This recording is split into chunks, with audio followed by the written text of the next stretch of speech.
Sorry, kita ngobrol kemana-mana. Silakan Ibu. Kita mulai ya Pak. Baik. Assalamualaikum warahmatullahi wabarakatuh. Selamat pagi. Waalaikumsalam. Salam sejahtera bagi kita semua. Selamat bergabung di acara Business Development Service dengan tema kali ini, strategi meningkatkan omset usaha bagi UMKM di masa adaptasi kebiasaan.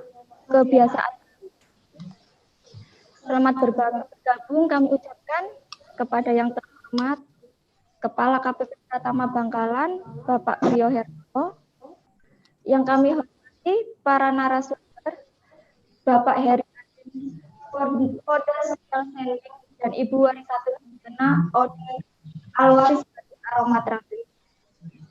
Yang kami hormati acara Business Development Service.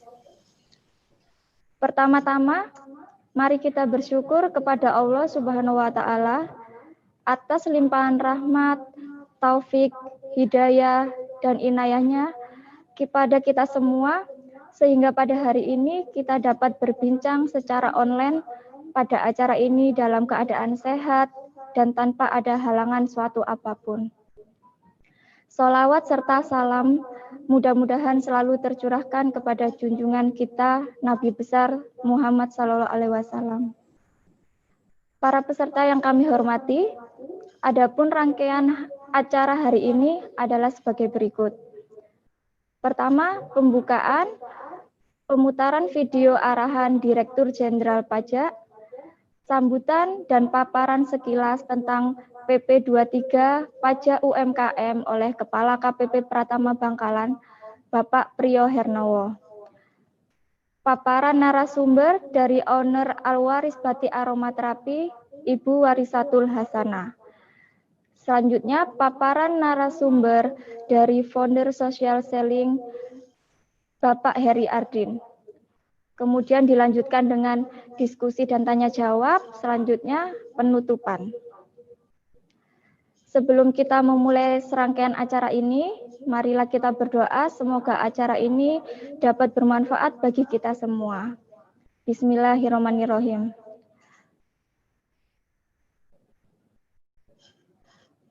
Sebagai awal acara, mari kita saksikan terlebih dahulu video arahan Direktur Jenderal Pajak Bapak Suryo Utomo.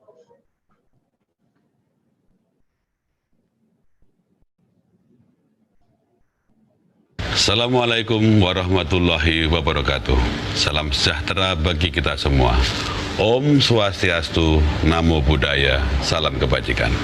Kami ucapkan terima kasih kepada seluruh wajib pajak atas kontribusinya dalam penghimpunan penerimaan negara di sektor perpajakan. Untuk mewujudkan DJP bersih dari korupsi dan menjadi birokrasi bersih dan melayani, tolong Bapak dan Ibu bantu kami untuk tidak memberikan atau menjanjikan akan memberikan hadiah atau pemberian dalam bentuk apapun kepada seluruh pegawai Direktorat Jenderal Pajak terkait pelaksanaan pekerjaan dalam jabatannya. Seluruh pelayanan yang kami berikan tidak dipungut biaya.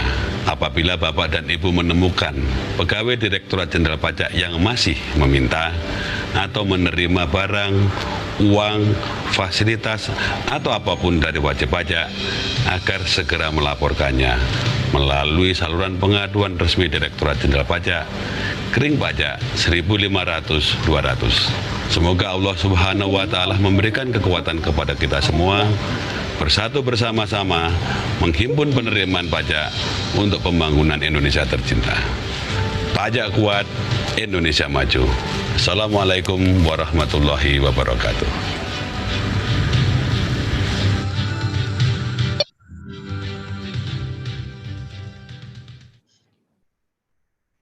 Untuk acara selanjutnya, yaitu sambutan dan paparan sekilas tentang PP 23 Pajak UMKM oleh Kepala KPP Pratama Bangkalan, Bapak Priyo Hernowo. Kepada Bapak Priyo Hernowo, waktu dan tempat kami persilakan. Terima kasih Mbak Dila. Assalamualaikum warahmatullahi wabarakatuh. Waalaikumsalam. Oke. Mohon maaf, tadi masih saya unmute, mohon izin. Terima kasih Mbak Dela. Assalamualaikum warahmatullahi wabarakatuh. Wassalamualaikum warahmatullahi wabarakatuh. Selamat pagi dan salam sejahtera untuk kita semua. Pertama-tama, marilah kita selalu memanjatkan puji syukur kehadirat Tuhan Yang Maha Kuasa, karena atas berkah dan ridho-Nya, kita semua bisa berkumpul pada pagi hari yang berbahagia ini untuk bersama-sama mengadakan kegiatan Business Development Service dengan tema untuk memberdayakan, meningkatkan omset teman-teman UMKM. Ada beberapa hal yang ingin saya sampaikan terkait dengan acara ini, tapi sebelumnya pada kesempatan yang berbahagia ini, saya ingin mengucapkan terima kasih kepada Bapak Ibu narasumber yang saya hormati, Pak Hari Ardin, founder dari Social Selling. Terima kasih Pak, Bapak sudah berkenan untuk hadir pada pagi hari ini untuk nanti memberikan pengalamannya atau keahliannya terkait dengan social selling. Terima kasih Bapak, dan mudah-mudahan nanti apa yang Bapak sampaikan bisa memberikan ilmu atau pengetahuan ke teman-teman UMKM untuk nanti bisa meningkatkan kegiatan ekonominya. Kemudian yang kedua yang saya hormati Ibu Warisatul Hasanah, pemilik Albarits Batik Aromaterapi. Terima kasih Ibu sudah hadir juga pada kesempatan pagi hari ini untuk nanti bersama-sama nanti minta bantuan dari Ibu untuk menyampaikan pengalamannya untuk bisa di-share ke teman-teman UMKM yang lain sehingga bisa mendorong teman-teman UMKM yang lain terutama yang kegiatan usahanya di bidang batik batik itu bisa maju dan berkembang. Itu memang harapan kami di Direktorat Jenderal Pajak agar kegiatan ini bisa menopang, mendorong, mendukung kegiatan UMKM. Tentunya saya mengucapkan terima kasih dan penghargaan yang setinggi-tingginya kepada seluruh teman-teman UMKM yang sudah bisa bergabung pada acara ini. Terima kasih Bapak Ibu, teman-teman UMKM yang sudah bergabung. Mudah-mudahan acara ini bisa membantu Bapak Ibu semua untuk mendukung kegiatan usahanya ke depan semakin baik, semakin lancar, omset semakin bagus, penghasilan semakin tinggi, dan harapannya bisa berkontribusi untuk membayar pajak. Ada beberapa hal yang ingin saya sampaikan. Yang pertama terkait kegiatan BDS yang saya hormati Pak Hari Ardin, Ibu Warisatul, dan Bapak Ibu semua peserta kegiatan acara pagi hari ini. Jadi kegiatan BDS atau Business Development Service ini merupakan kegiatan yang secara rutin Pak Hari, Bu Warisatul, dan Bapak Ibu semua itu kami laksanakan. Kami laksanakan setiap tahun secara rutin dengan tujuan utama tentunya untuk mendukung, mendorong kegiatan UMKM ini berlangsung dengan baik, berlangsung dengan lancar, sehingga kegiatan teman-teman UMKM ke depannya semakin baik. Karena kita ketahui bahwa kegiatan UMKM ini merupakan penopang utama dari kegiatan ekonomi bangsa. Kalau kita lihat berdasarkan data yang ada, hampir 99% pengusaha dalam kegiatan ekonomi adalah dari teman-teman UMKM. 99% itu dari Bapak Ibu yang berkontribusi dalam kegiatan ekonomi. Dari kegiatan Bapak Ibu, nah ini ada datanya. Nah, ini ada datanya. Untuk UMKM merupakan penggerak ekonomi bangsa. Ini nyata karena jumlah kegiatan usahanya itu mencakup bahkan 99,9%. Luar biasa nih Pak Hari, Bu Warisatul, terima kasih, luar biasa. Betul-betul menopang kegiatan perekonomian bangsa. Kemudian jumlah tenaga kerjanya juga luar biasa nih Bapak Ibu semua, apresiasi yang luar biasa, 97% dari tenaga kerja yang ada dalam seluruh kegiatan ekonomi itu ditopang oleh tenaga kerja yang berasal dari teman-teman atau Bapak Ibu yang bekerja di sektor UMKM. Kemudian kontribusinya, nah ini yang luar biasa juga. Kontribusi Bapak Ibu yang melakukan kegiatan usaha UMKM itu sebesar 61,7% dari produk domestik bruto.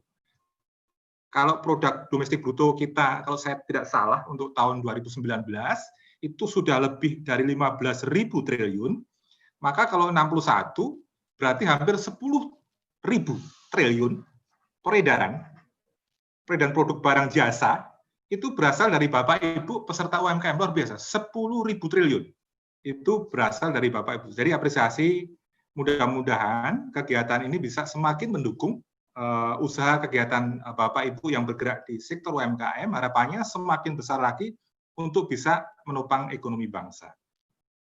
Namun demikian perlu saya sampaikan juga terkait dengan kontribusi pajaknya. Jadi kalau tadi saya sampaikan 10.000 triliun atau 60% dari kegiatan perekonomian itu ditopang oleh kegiatan sektor UMKM, tapi untuk pajaknya ini Pak Hari Ardin, Bu Warisatul Hasanah, dan Bapak Ibu semua, kontribusinya kurang lebih hanya 8,9 triliun. Dari total penerimaan yang tahun 2019, kita mencapai kurang lebih 1.200 triliun. Atau kurang lebih kontribusinya ya 5% ya.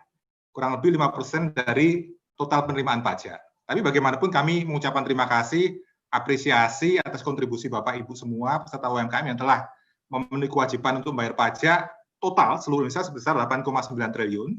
Dan harapannya ke depan ketika ekonomi semakin membaik, dengan ada kerjasama sinergi dari seluruh pihak, termasuk kami, dari Direktur Jenderal Pajak untuk membantu mendukung dengan mengadakan acara seperti ini, ekonomi ke depan semakin baik, kegiatan UMKM semakin baik, sehingga kontribusi perpajakannya pun akan semakin tinggi, semakin besar, untuk bisa menopang seluruh kegiatan yang diselenggarakan oleh pemerintah dan negara.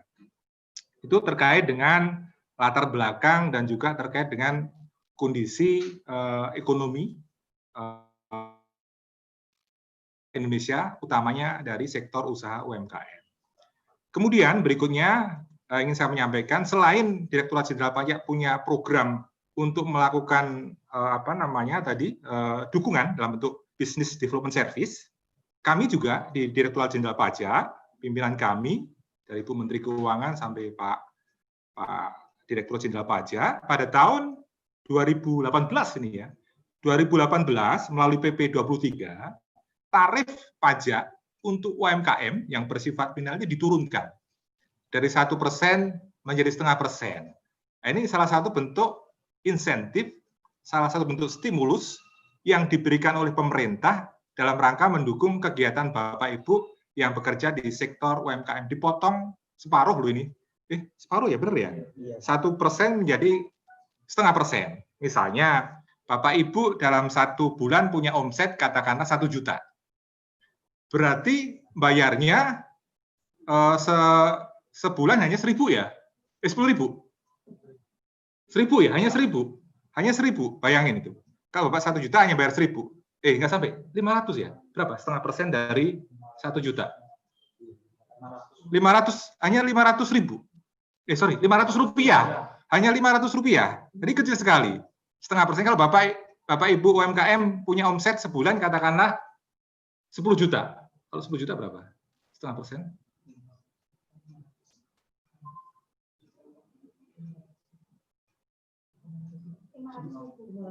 Enggak, 10 juta.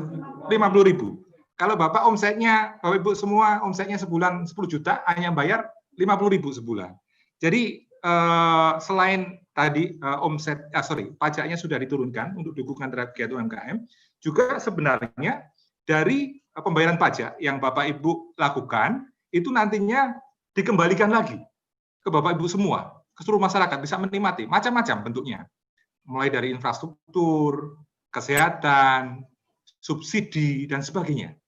Jadi pajak yang kami kumpulkan dari Bapak Ibu semua dan wajib pajak lainnya akhirnya akan dibalikin lagi, redistribusi ke Bapak Ibu semua melalui berbagai kegiatan yang diselenggarakan oleh pemerintah, macam-macam, pendidikan, kesehatan, ekonomi dan sebagainya. Jadi ada imbal baliknya ketika Bapak Ibu melakukan kontribusi secara baik, maka akan kami kembalikan juga dalam bentuk berbagai kegiatan yang dilaksanakan oleh pemerintah. Jadi terkait dengan dukungan tadi saya sampaikan selain ada program BDS, kemudian pemerintah juga sudah menurunkan tarif pajak final dari 1% menjadi 0,5%. Masih ada lagi nih Pak Hari dan Ibu Warisatul dan Bapak Ibu semua. Di tahun ini karena ada pandemi COVID-19 yang dampak ekonominya luar biasa, itu pemerintah memberikan insentif lagi melalui PMK 44. di mana mulai bulan April sampai September nih, Bapak Ibu peserta UMKM, pajaknya ditanggung pemerintah.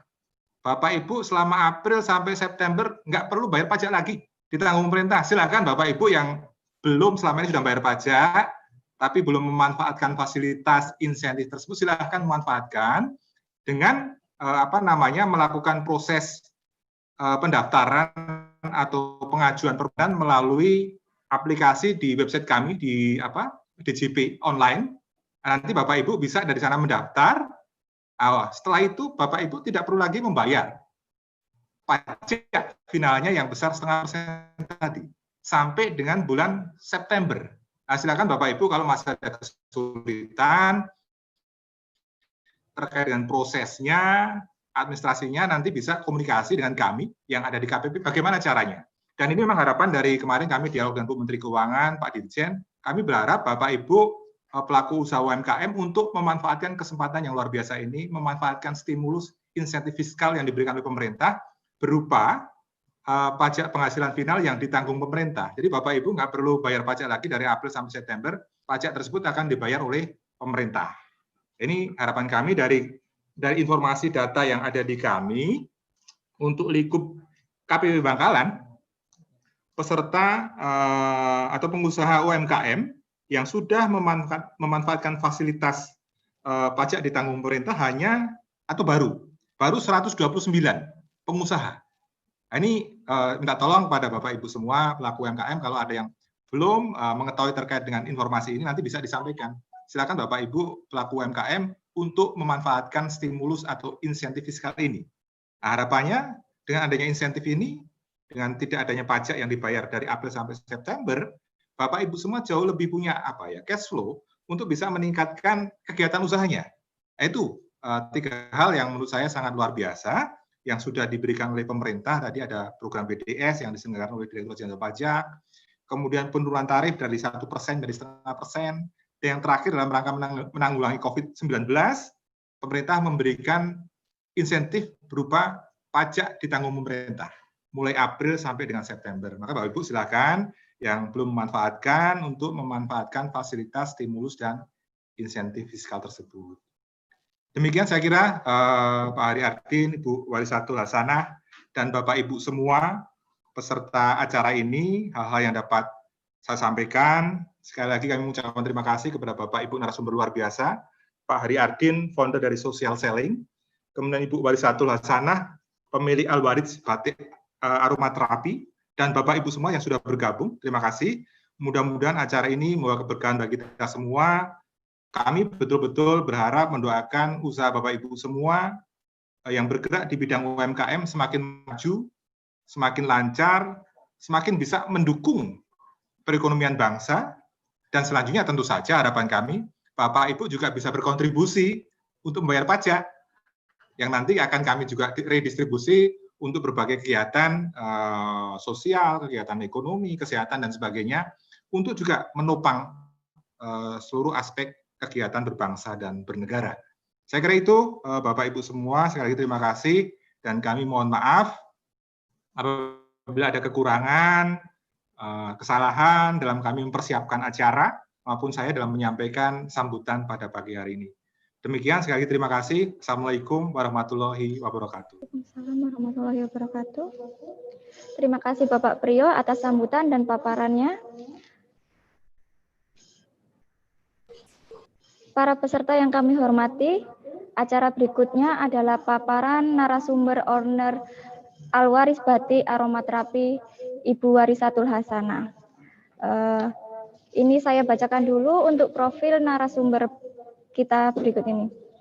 Walisatul Hasanah merupakan pemilik Al-Warid Batik Aromaterapi, juara nasional wirausaha muda mandiri 2014, juara nasional Diplomat Sukses Challenge 2015, penerima penghargaan Auditing Student Program di Australia, penerima penghargaan di USA Creative Woman of the World 2016, owner di PT Sinar Utama Madura, pemilik usaha Al-Warid Batik Aromaterapi, Ketua Forum IKM Bangkalan, Ketua Asosiasi Pengrajin Batik Aromaterapi, Sekretaris Asosiasi Pengrajin dan Pengusaha Batik Bangkalan, The Marketing Power of Exhibition Forum IKM Jatim.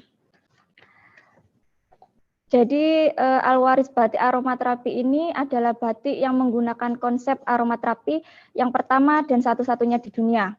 Jadi aromanya semerbak merupakan suatu bentuk inovasi yang unik kan. Mari kita sambut owner Alwaris Batik Aromaterapi, Ibu Warisatul Hasanah. Waktu dan tempat kami persilakan.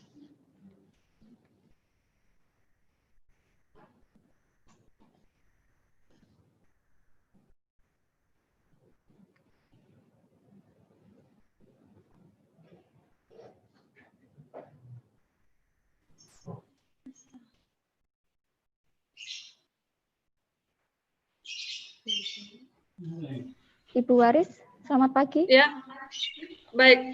Selamat pagi semuanya. Terima kasih banyak atas kesempatan Suaranya, yang telah Bapak. Maaf, Ibu Waris. Ya. Kedengaran Halo. kok suara Ibu. Kedengaran kok, saya kedengaran. Selamat pagi semuanya. Terima Silakan, kasih Bu. banyak atas.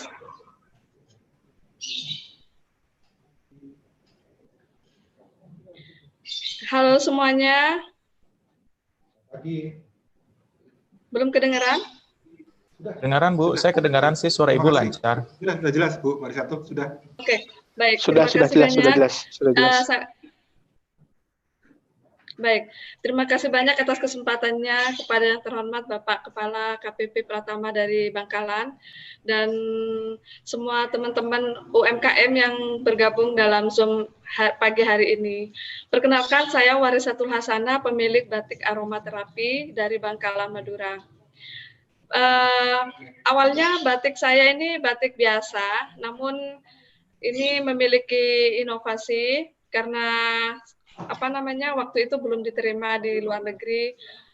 Batik yang biasa prosesnya juga seperti pada umumnya. Akhirnya saya menggunakan inovasi batik aromaterapi yang mana wangi-wanginya itu wangi rempah Indonesia seperti itu. Kemudian alhamdulillah dengan inovasi tersebut akhirnya saya bisa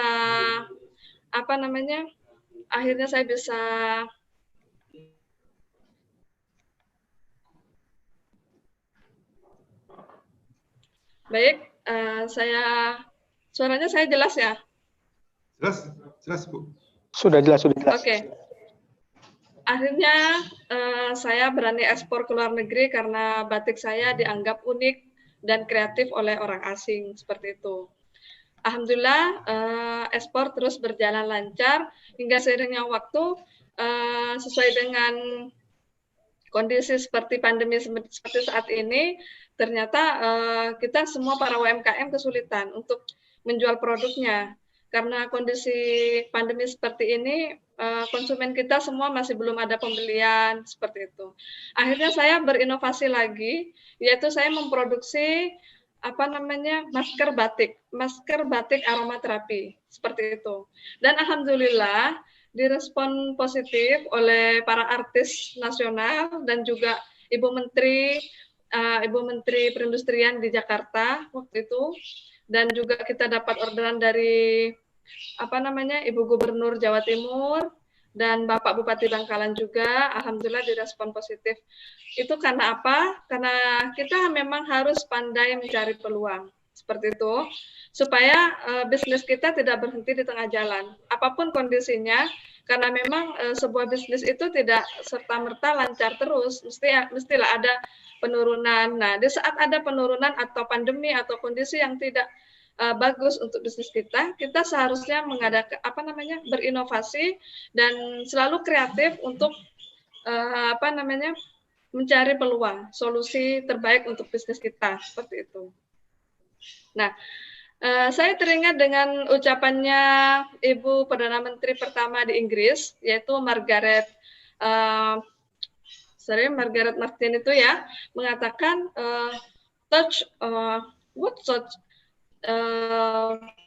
to become to action. seperti itu. Yang mana beliau tuh menyampaikan seperti ini. Suara saya jelas ya? Jelas, Bu? Halo? Jelas, ya. Jelas. Dengar, ya. Oke, bagaimana dengan pemikiran kita? Kita harus benar-benar mindset kita di pola positif. Karena apa? Dengan mindset kita yang positif, kita akan terbawa ke dalam perbuatan. Perbuatan kita, tindakan kita, dan kata-kata kita. Apa yang kita lakukan, maka itu akan menjadi sebuah kebiasaan. Dan apa yang kita biasakan, itu akan menjadi karakter. Dan karakter yang kita lakukan, tentunya kita akan mengulang-ulang pekerjaan itu dan menjadi karakter, sehingga menjadi sebuah nasib kita. Seperti itu. Jadi, kalau urusan kun fayakun, itu memang urusan yang di atas, yang maha kuasa, yang Allah Subhanahu wa Ta'ala. Tetapi kalau kita tidak boleh cawe-cawe di sana, tetapi tugas kita di sini adalah tetap ikhtiar, seperti itu. Ikhtiar yang mana kita harus benar-benar komplit di sini. Contohnya seperti ini. Ada seorang anak kecil, dia bisa menghafalkan 1 hari 1 juz, atau 1 hari minimal 1 lembar, seperti itu. Alhasil, anak kecil tersebut terbentuk menjadi seorang hafidhoh. Itu jangan kaget, karena mereka itu sudah terbiasa, sudah habit, action, karakter, semuanya terbentuk dari pola pikiran mindset kita. Seperti yang Perdana Menteri Inggris pertama itu sampaikan, bahwa mindset itu sangat penting dengan nasib kita. Seperti itu. Contohnya, ada seorang anak kecil lagi, dia itu selalu mengambil peluang di dalam kehidupan sehari-hari, memonetize, menjadi sebuah peluang menjadi sebuah uang, di mana setiap kesempatannya dia selalu mencari peluang untuk memonetize menjadi uang. Akhirnya setelah besarnya, anak kecil tersebut menjadi seorang entrepreneur, menjadi seorang pengusaha. Seperti itu. Jadi pemikiran kita itu sangat bergantung dengan nasib kita. Jangan sampai pemikiran kita itu, ini nggak mungkin berhasil. Aduh, bisnis kita sekarang sudah melemah, bisnis kita sekarang menurun. Jangan seperti itu. Karena saya sendiri juga pernah mengalami bisnis kita berada di bawah. Tetapi kita tidak boleh menyerah di titik tersebut. Kita harus tetap semangat dengan optimis dan berpikiran positif. Karena pikiran positif itu akan membawa kita ke jalan yang bagus. Makanya, sekarang pertanyaannya, pikiran kita itu sudah sampai mana yang kita pakai? Maksudnya, pikiran kita itu diisi dengan nutrisi apa sehari-hari? Apakah dengan pikiran yang positif atau pikiran yang negatif? Seperti itu.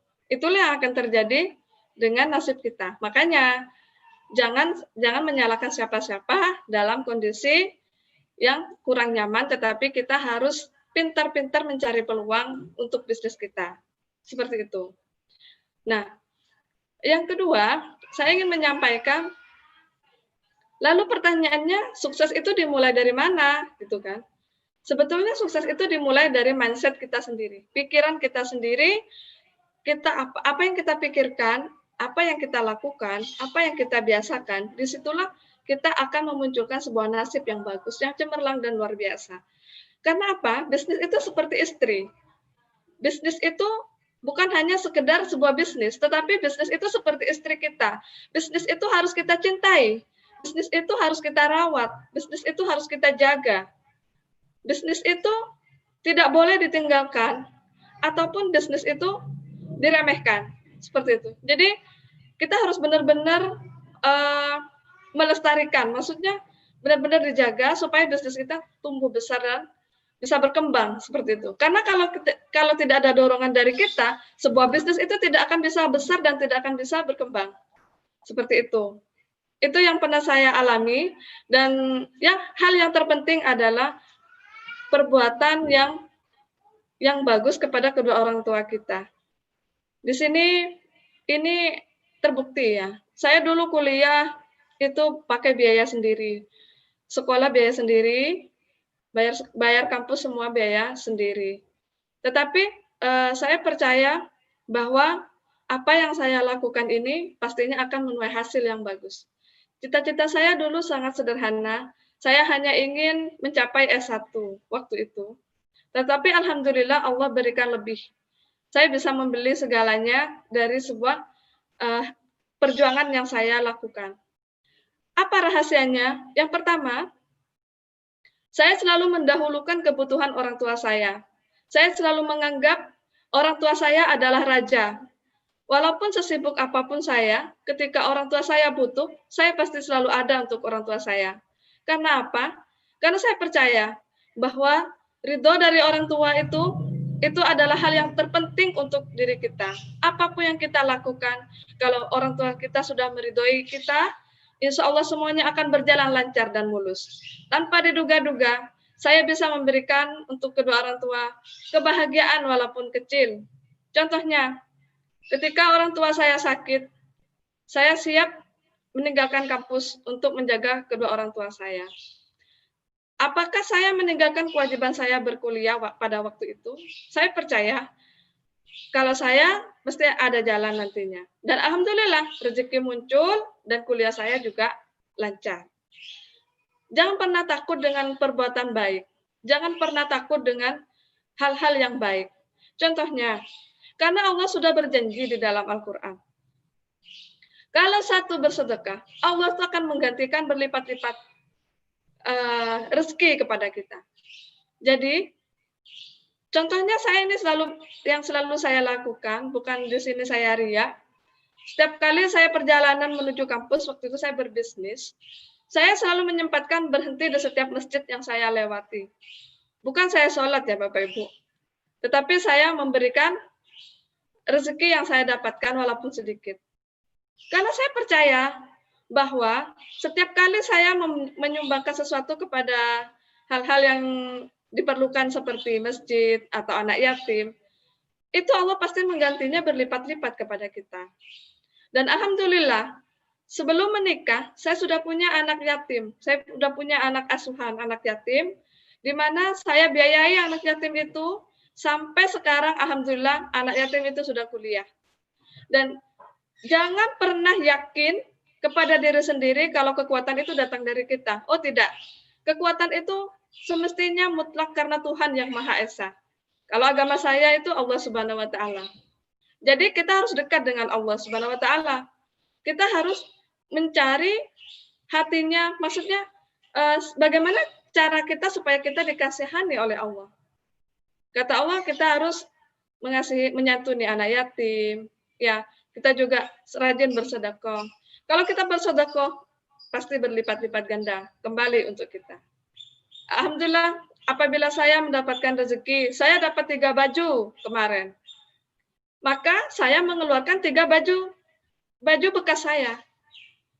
Berarti itu masih kurang bagus sebetulnya Bapak Ibu. Karena apa? Karena saya masih menunggu rezeki untuk mengeluarkan barang-barang saya.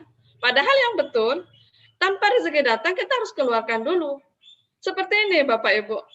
Kita tidak akan menuai sebuah padi di ladang kalau kita tidak menanamnya terlebih dahulu. Seperti itu prinsipnya. Jadi kita harus menanam dulu padinya, baru kita bisa memanennya. Bagaimana kita bisa memanen kalau kita tidak bisa menanamnya? Tidak pernah menanamnya, seperti itu.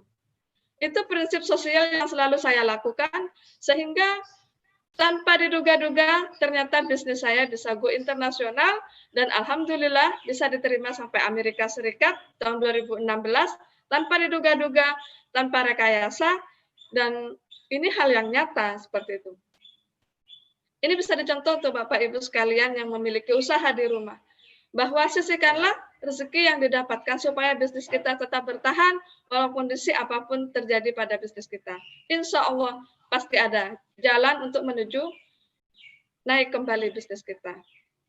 Saya ingin bercerita tentang bagaimana saya merintis bisnis saya ini mulai dari kecil sampai akhirnya berbentuk badan usaha.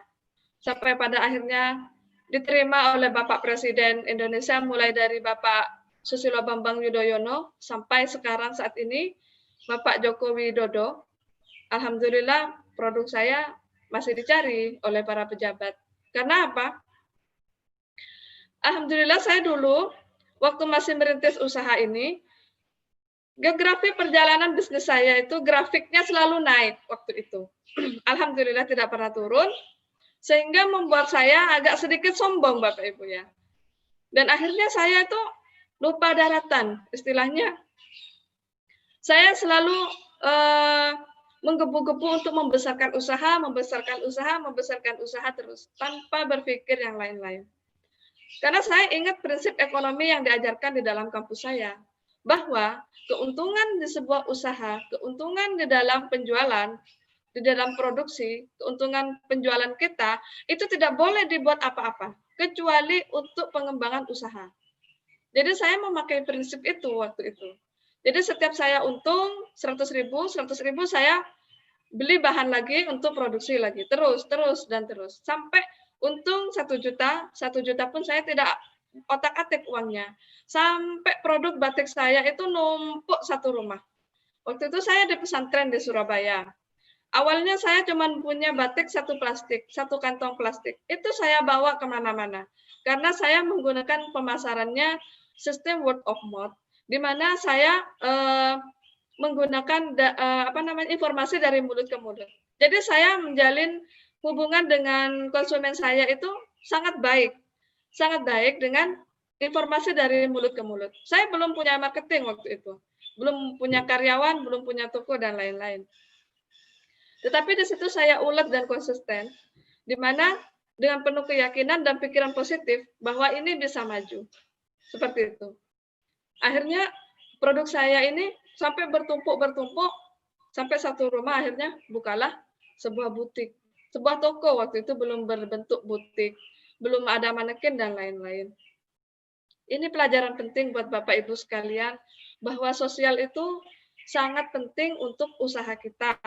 Contohnya, saya kembali ke pada saat pandemi kemarin. Maksudnya saat kondisi seperti sekarang ini masih belum normal, betul-betul sepenuhnya normal seperti itu. Bagaimana cara kita supaya di saat kondisi pandemi yang sesulit itu, kita bisa tetap bertahan dengan produk kita. Waktu itu saya mempromosikan batik saya melalui masker.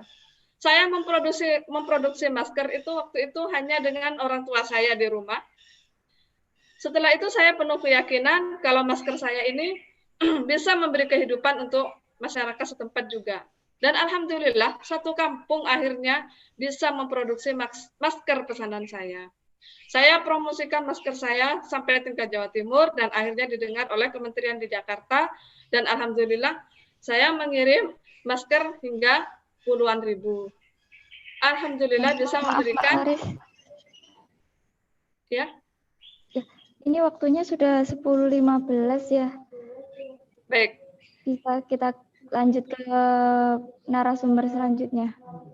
Baik, terima kasih. Sekian dari saya. Wassalamualaikum warahmatullahi wabarakatuh. Waalaikumsalam. Waalaikumsalam warahmatullahi wabarakatuh. Ya, terima kasih Ibu Warisatul Hasanah atas paparannya. Super dan sangat inspiratif sekali. Untuk menyingkat waktu, kita lanjut aja untuk ke paparan narasumber dari founder Social Selling, Bapak Heri Ardin. Baik, bismillahirrahmanirrahim. Assalamualaikum warahmatullahi wabarakatuh. Terdengar jelas ya, Ibu Moderator?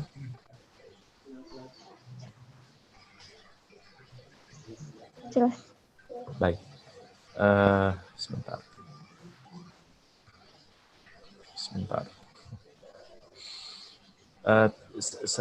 Sangat inspiratif sekali. Terima kasih Ibu Warisatul Hasanah. Menurut saya sangat menarik untuk bisa kita diskusikan nantinya gitu, bagaimana memulainya, ada berapa karyawan awalnya, itu akan menjadi sesuatu yang menarik. Baik, di acara kita pagi ini saya ingin memperkenalkan juga, nama saya Heri Ardin. Saya sempat ngirim CV sih ke teman-teman panitia. Saya lama di bidang korporasi, Ibu Bapak semuanya. Saya pernah kerja di perusahaan-perusahaan multinasional di Indonesia, di AC Nielsen Indonesia dulu perusahaan marketing research, kemudian Dentsu itu jabatan terakhir saya sebagai COO, itu adalah perusahaan advertising agencies dari Jepang. Jadi kalau Bapak Ibu perhatikan kayak mobil-mobil Jepang itu komunikasinya dirancang oleh perusahaan yang waktu itu saya sempat di sana kurang lebih hampir 10 dan 12 tahunan kurang lebih ya. Nah, di pagi ini saya ingin sharing tentang mulailah jualan di sosial media, dan saya ingin banyak praktek nantinya kepada Bapak Ibu sekalian. Dan perlu juga dicatat, inspirasi itu awalnya memang datang dari diri kita, tentu berkah dari rahmat Allah. Tadi yang disampaikan Ibu Hasanah itu luar biasa sekali, kita meski pandai-pandai membaca kitab, Al-Quran, dan baca agamanya masing-masing begitu ya. Tapi intinya adalah mengeksekusi atau menjalankan apa yang diperintahkannya. Kemudian insya Allah kalau itu sudah dilakukan, berkah-berkah itu akan terbuka dengan sendirinya. Dan itu juga yang saya rasakan sampai saya bisa punya perusahaan sendiri, bisa menggaji karyawan, bisa menjalankan berbagai macam usaha yang ada di dalam bisnis kita. Jadi saya akan memulai slide pertama saya dari sebuah keyakinan bahwa saat ini, era sekarang ini, anak-anak muda itu harusnya bisa lebih cepat dalam mengadopsi perubahan dan juga bisa mengadopsi cepat dalam hal proses berjualan. Karena sekarang banyak sekali cara-cara untuk bisa berjualan dengan baik dan benar kurang lebih ya. Nah, kita akan berdiskusi dalam beberapa menit ke depan itu tentang bagaimana sih berjualan itu dengan menggunakan sosial media, kenapa jualan di sosial media menjadi penting buat bisnis kita, dan bagaimana caranya kita bisa berjualan di sosial media. Ini mungkin dalam 30 menit ke depan kita sama-sama berinteraksi bersama ya. Coba saya ingin lihat, acungkan tangannya atau berikan komen atau berikan status, kasih ditulis kasih di messages siapa yang tidak punya sosial media. Silahkan ngisi di kolom komentar ya. Yang tidak punya loh ya. Nah, kalau punya ya silahkan sebut punya juga ya. Jadi saya yakin hampir semua yang hadir di sini, bahkan saudara-saudara kita di lingkungan di sekitaran kita, itu pasti punya sosial media. Nah, bagaimana cara memanfaatkannya itu adalah PR besar kita ke depan. Baik.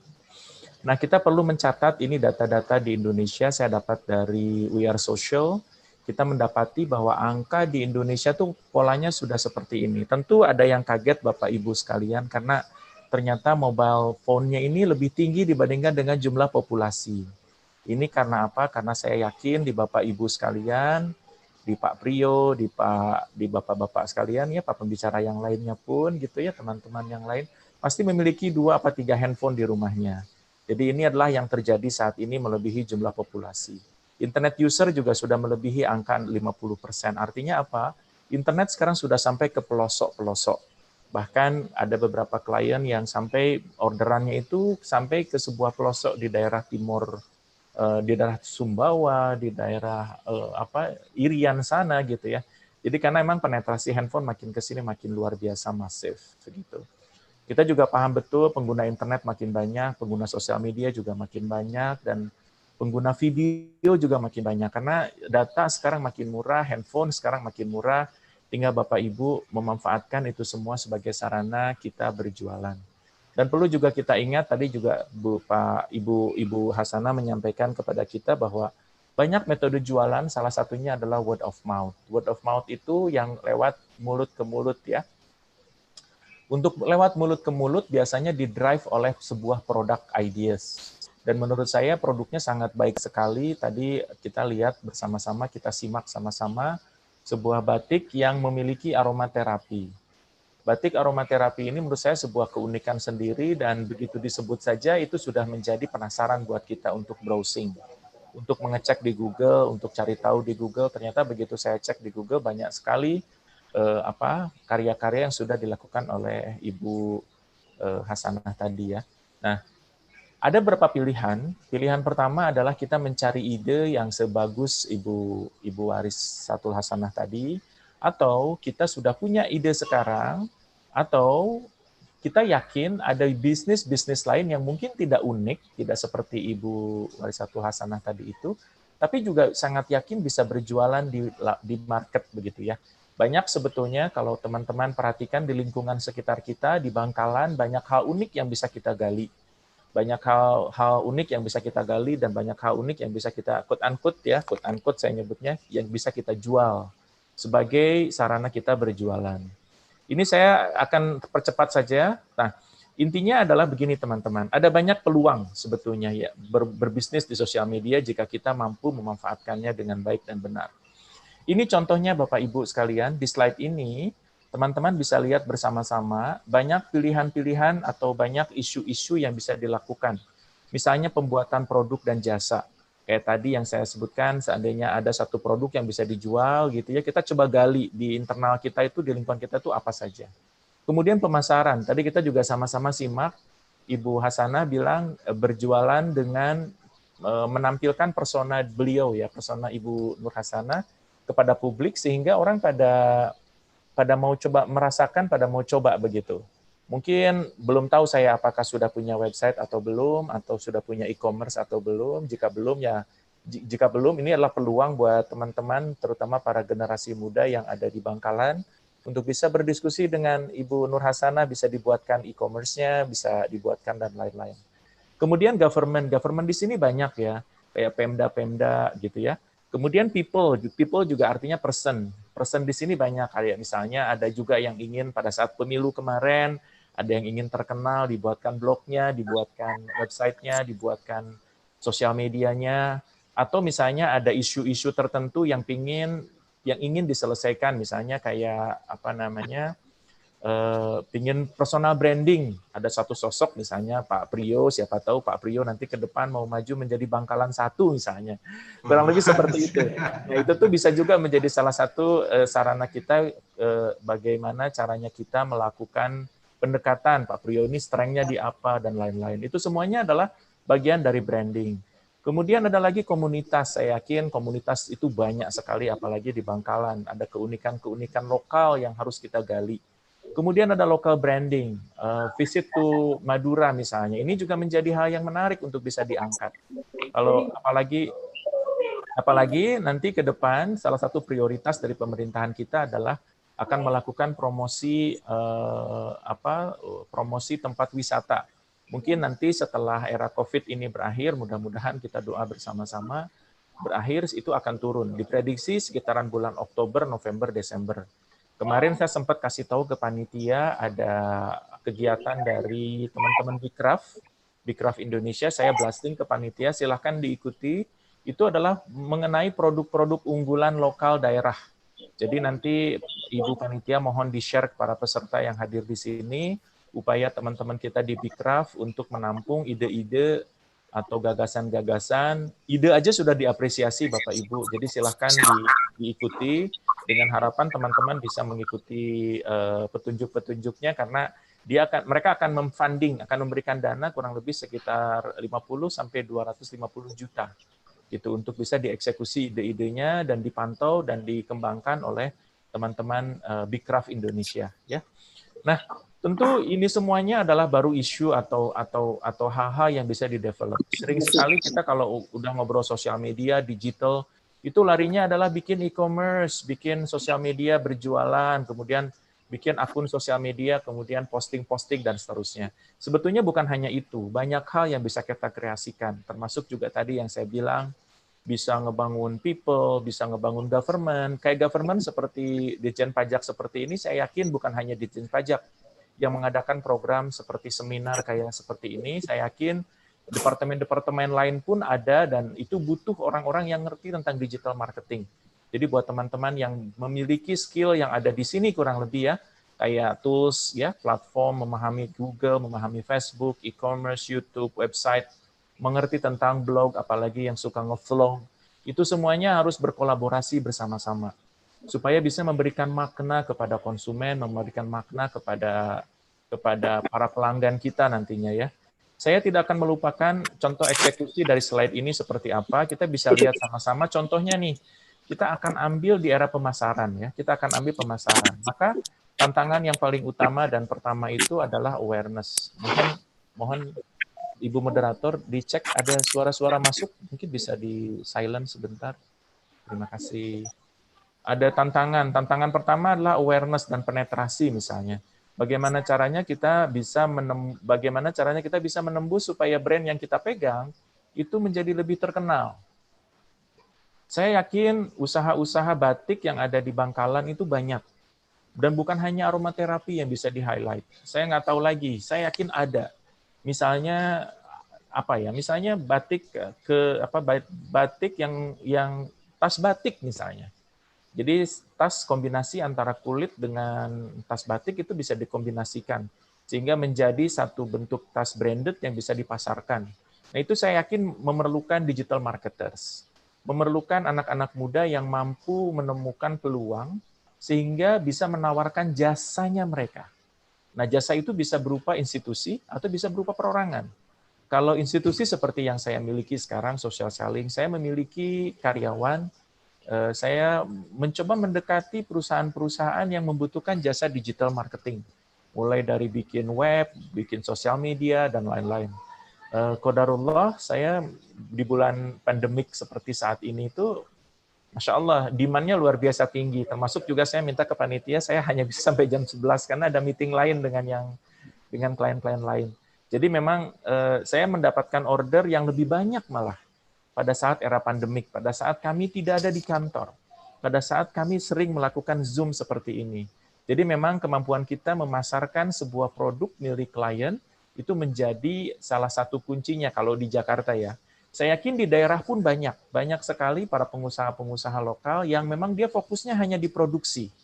Mereka tidak mengerti bagaimana cara mengemas barang, bagaimana cara menciptakan brand, bagaimana caranya mensosialisasikan kepada publik, bagaimana caranya syukur-syukur bisa tempel di Amazon, bisa di Alibaba, bisa di eBay, dan lain-lain gitu. Dan itu butuh kita semuanya para digital marketers untuk ayo kita bangun industri lokal di daerah, karena kalau industri lokal di daerah itu akan menopang pergerakan ekonomi yang masif juga. Seperti yang tadi kita lihat dari Pak Priyo paparannya, bahwa UKM itu memberikan kontribusi yang sangat signifikan untuk pertumbuhan tenaga kerja. Kalau penumbuhan tenaga kerja sangat tinggi, produktivitas perusahaan-perusahaan juga sangat tinggi, maka pencapaian pajak juga semakin bagus, dan itu juga akan memberikan kesejahteraan kepada masyarakat pada umumnya. Kita saat ini sudah bisa merasakan tol sudah di mana-mana. Pembangunan sudah ada. Ya betul, memang tidak sempurna, masih ada beberapa hal yang harus diperbaiki. Cuman saya lebih fokus kepada yuk kita perbaiki apa yang sudah ada daripada meratapi atau menyalah-nyalahkan orang lain. Mental optimis yang disampaikan Ibu Nur Hasanah tadi sangat baik untuk kita adopsi, kita be positif, tumpukan pikiran kita dengan hal-hal yang positif, qadarullah, Masya Allah. Saya yakin kita akan bisa membuka dan menemukan berkah-berkah yang bertebaran di muka bumi ini. Saya merasa yakin itu, teman-teman. Ini adalah cara berpikir yang saya miliki seandainya teman-teman mau fokus ke pemasaran. Misalnya di sini banyak perhati anak-anak muda gitu ya. Yang warna merah ini adalah path-nya atau jalurnya seandainya Anda memang ingin fokus ke pemasaran. Kuatkan diri Anda di bagaimana caranya memahami supaya brand ini mudah dikenal dengan konten-konten lokal. Ya, dengan konten-konten lokal supaya mudah dikenal tuh bagaimana caranya gitu. Bagaimana caranya Ibu Nur Hasanah tadi sampai bilang satu kampung di daerahnya memproduksi masker karena demand-nya sampai puluhan ribu masker. Nah, itu yang menurut saya harus kita pikirkan dan harus banyak berdiskusi dengan orang-orang seperti Ibu Nur Hasanah ini gitu ya. Tentu di era digital banyak cara, ada salah satunya dengan sosial media. Ini partner yang akan kita bidik adalah konten-konten kreator di lokal. Saya yakin banyak Instagram players gitu ya di Bangkalan gitu. Kita kumpulkan mereka siapa saja. Jadi kalau misalnya ada brand yang membutuhkan jasa mereka, kita tinggal kontak begitu. Lokal media juga banyak, bukan hanya print yang kita kenal kayak koran gitu ya. Sekarang semuanya sudah serba online. Bahkan kita sudah bisa bikin template, bikin media lokal sendiri gitu. Itu juga bisa dibuat seperti itu, teman-teman, selama kita rajin. Kemudian kita harus dekat dengan komunitas. Ini komunitas juga penting. Saat ini adalah eranya human marketing katanya. Apa itu human marketing? Marketing yang disentuh oleh manusia, gitu ya. Kemudian kita kenal istilah Google. Google begitu orang ngeklik, keberadaan kita ada nggak gitu di Google. Nah, ini penting untuk bisa kita pikirkan. Ada Facebook, ada Instagram, ada e-commerce, kita kenal Tokopedia, kita kenal Lazada, kita kenal Shopee, dan lain-lain. Kemudian ada lagi SEM. Saya yakin tidak semua orang paham, tapi SEM itu adalah search engine marketing. Jadi kalau misalnya kita cari sesuatu, kayak misalnya tadi, batik khas Madura, maka yang muncul itu brand siapa? Nah, itu yang disebut sama search engine marketing, teman-teman. Kemudian ada lagi social media management, ini juga sama. Dan lain-lain, gitu ya. Nah, kombinasi ini semuanya, ini akan menghasilkan social media specialist. Tugasnya ngapain? Bikin rencana komunikasi, mengeksekusi sosial media, dan jualan di berbagai e-commerce. Teman-teman, saya pernah berhubungan dengan kawan-kawan dari Alibaba. Salah satu kekuatan mereka adalah kolaborasi antara anak muda lulusan area-area tertentu, misalnya di Guangzhou, itu kerjasama dengan para pengusaha lokal di Guangzhou. Jadi para pengusaha lokal ini mereka hanya fokus ke produksi. Mereka tidak punya resources, mereka tidak punya energi mereka habis begitu untuk memikirkan produksi, teman-teman. Nah, bagaimana produksi-produksi ini bisa kita eskalasi lebih besar lagi dengan kehadiran digital marketer seperti Anda sekalian, begitu ya. Ini sebagai salah satu contoh. Nah, ini contoh lain lagi ya, social media management itu sebetulnya ngapain lagi sih? Ini dia, local awareness, local engagement. Engagement itu ngapain sih? Jadi semua brand itu kan perlu berinteraksi. Nah, interaksi ini harus dirangsang, harus dipacu, harus distimulan gitu. Misalnya, seandainya produknya adalah produk anak-anak muda, katakanlah lembaga pendidikan misalnya. Lembaga pendidikan ini kan butuh sentuhan anak muda yang kekinian lah kurang lebih. Halo, misalnya contoh nih eksekusi engagement ya. Siapa di sini yang masih jombloan dan jomblowati? Gitu misalnya ya. Siapa bisa menebak tokoh ini siapa? Itu juga bagian dari rangkaian untuk membuat engagement. Kemudian berikutnya adalah apalagi nih social media management, jalur baru pertumbuhan. Maksud jalur baru pertumbuhan adalah kadang-kadang keperluan masker itu bukan hanya di market Jawa Timur. Misalnya kita coba pikirkan ke market Singapura, ke market luar negeri, kayak gitu-gitu. Itu adalah bagian dari jalur baru pertumbuhan. Coba cari Lazadanya di Tokopedia, di Singapura itu apa? Coba cari Tokopedia-nya di Malaysia itu apa? Nah, itu adalah upaya-upaya bagaimana caranya menemukan jalur baru pertumbuhan. Kita bisa posting di sana gitu. Nah, ini menurut saya sangat penting. Seandainya anak muda di Bangkalan sana, saya berharap untuk mencoba memikirkan banyak peluang-peluang bisnis yang bisa dimanfaatkan, terutama yang berkaitan dengan mengangkat produk-produk lokal menuju market internasional atau market yang lebih besar, market nasional misalnya. Local Product Incubator ini juga sama. Teman-teman bisa mencoba melihat produk-produk lokal yang berpeluang untuk bisa diadopsi. Saat ini adalah era-era frozen misalnya ya. Semuanya dibuat frozen. Ada ayam ungkep frozen, ada ayam goreng frozen, ayam bakar frozen, semuanya lain-lain. Makanan khas Madura juga kan banyak sebetulnya. Itu juga bisa diangkat menjadi bentuk-bentuk frozen. Itu butuh marketing, butuh digital marketers. Kita semuanya lah yang harus bermain. Ini adalah salah satu profesi-profesi yang bisa digali buat teman-teman yang saat ini masih mencari ide, mencari gagasan. Ayo, sementara skill banyak begitu, tinggal kita coba lakukan. Nah, bagaimana teknisnya? Bisa dengan profit sharing. Makanya kita, kalau kita bicara ada istilah mudharobah gitu ya, atau bagi hasil. Banyak teknis bagi hasil, teman-teman. Itu bisa didiskusikan dengan para owner bisnis. Mereka juga ada jatah untuk setiap produksi yang dia buat itu ada jatah marketing. Nah, jatah marketingnya itu dialokasikan buat para digital marketers yang mampu berjualan produknya mereka.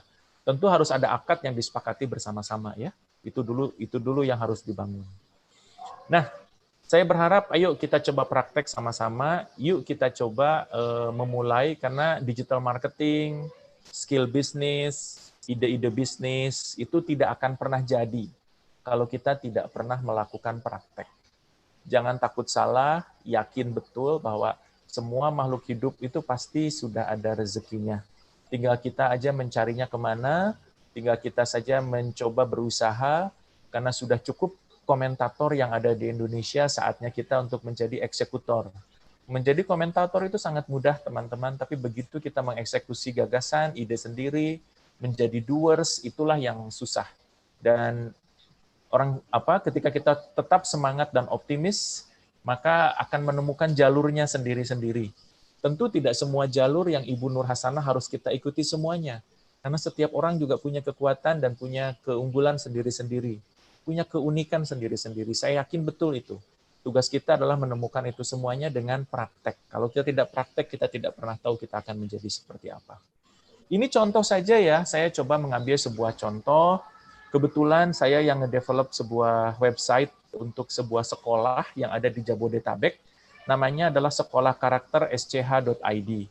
Sekolah karakter ini adalah mengutamakan tentang pengembangan karakter Indonesia, dan karakter Indonesia ini sudah digali lebih dari 10 tahun. Ada satu orang yang memberikan riset waktu itu tentang karakter-karakter yang dimiliki orang-orang Indonesia. Nah, ini dibangunlah Sekolah Karakter Indonesia sudah lebih dari 10 tahun, dan sampai saat ini sekolah karakter ini daya tampungnya sudah kekurangan ya, karena saking banyak yang daftar sekolah karakter akhirnya memilih siswa, padahal mereka adalah sekolah swasta. Jadi ini adalah sebuah peluang saya yakin buat teman-teman, dan apa yang saya tulis di sini ini hanya sekedar ilustrasi ya. Jadi misal nih tahun 2021 akan buka di Kota Bangkalan. Misal, ini baru misal ya. Ekspansi ini sangat penting karena permintaan terhadap sekolah karakter itu sudah sangat tinggi. Kalau di Jabodetabek iya, jadi ini tepatnya ada di daerah Depok begitu, itu demand-nya sudah sangat tinggi, dan mereka saat ini sudah lebih dari 500 siswa per satu angkatan. Menurut saya sudah sangat besar untuk sekolah dasar gitu ya. Saat ini Anda menjadi manajer pemasarannya. Jadi manajer pemasaran ini, ayo kita ngapain yang harus dilakukan sekolah karakter di Bangkalan. Nah, seandainya Anda semua menjadi pemasaran, apa yang akan Anda lakukan? Begitu ya. Nah, di sini kita akan masuk ke slide berikutnya. Biasanya dalam pikiran kita itu langsung berpikir, wah kita sosial medianya apa nih? Facebook, Instagram, dan lain-lain. Jangan dulu ke situ. Kita harus paham dulu apa sih sebetulnya yang mau disampaikan. Jadi kalau dalam bahasa orang Surabayanya itu what to say gitu. Atau apa yang mau disampaikan. Yang mau disampaikan itu opo gitu. Kalau karakter itu karakter seperti apa gitu ya. Terus apa yang ingin dijual? Yang dijual tentunya kursi yang supaya bisa masuk, tentu ada transaksi uang di situ, ada transaksi barang di situ. Kemudian kenapa itu penting juga harus digali. Misalnya ini kenapa itu penting? Mengacu ke kurikulum nasional, tersedia kelas SD dan pilihan ekstrakurikuler yang beragam. Pengembangan hal karakter Indonesia yang menjadi hal yang utama. Ini adalah contoh-contoh bagaimana kenapa itu pentingnya itu terus harus digali. Apa yang membuat bisnis Anda beda? Misalnya kayak tadi Ibu Nur Hasanah, jualan batik. Kenapa batik? Kenapa batik gitu? Karena saya yakin di sekitaran Ibu Nur Hasanah banyak para pengusaha batik. Kenapa batiknya itu menjadi berbeda sama yang lain? Karena batik saya adalah batik aromaterapi. Aromaterapi khas cendana gitu, sehingga orang pada menyukai aromaterapi ini. Kayak begitu-begitu. Kepada siapa yang harus dibidik? Tentunya kepada orang-orang yang suka dengan batik. Batik yang unik, batik yang mampu mengeluarkan aromaterapi begitu. Ini adalah hal-hal penting yang harus kita gali secara terus-menerus sehingga kita bisa tahu bedanya satu dengan yang lain. Saya tidak mau lagi nanti para peserta yang hadir di webinar ini nanti berjualan hal yang sama. Misalnya, saya jualan madu khas Bangkalan. Kenapa? Ya karena tetangga sebelah pakai jualan madu juga dan sukses. Tidak ada bedanya dengan yang lain. Nah, kalaupun memang mau madu lagi, silahkan madu yang seperti apa yang berbeda. Misalnya ada madu organiknya lah, ada madu khas anak lah, ada madu khusus orang tua lah, ada madu anti diabetes lah, whatsoever.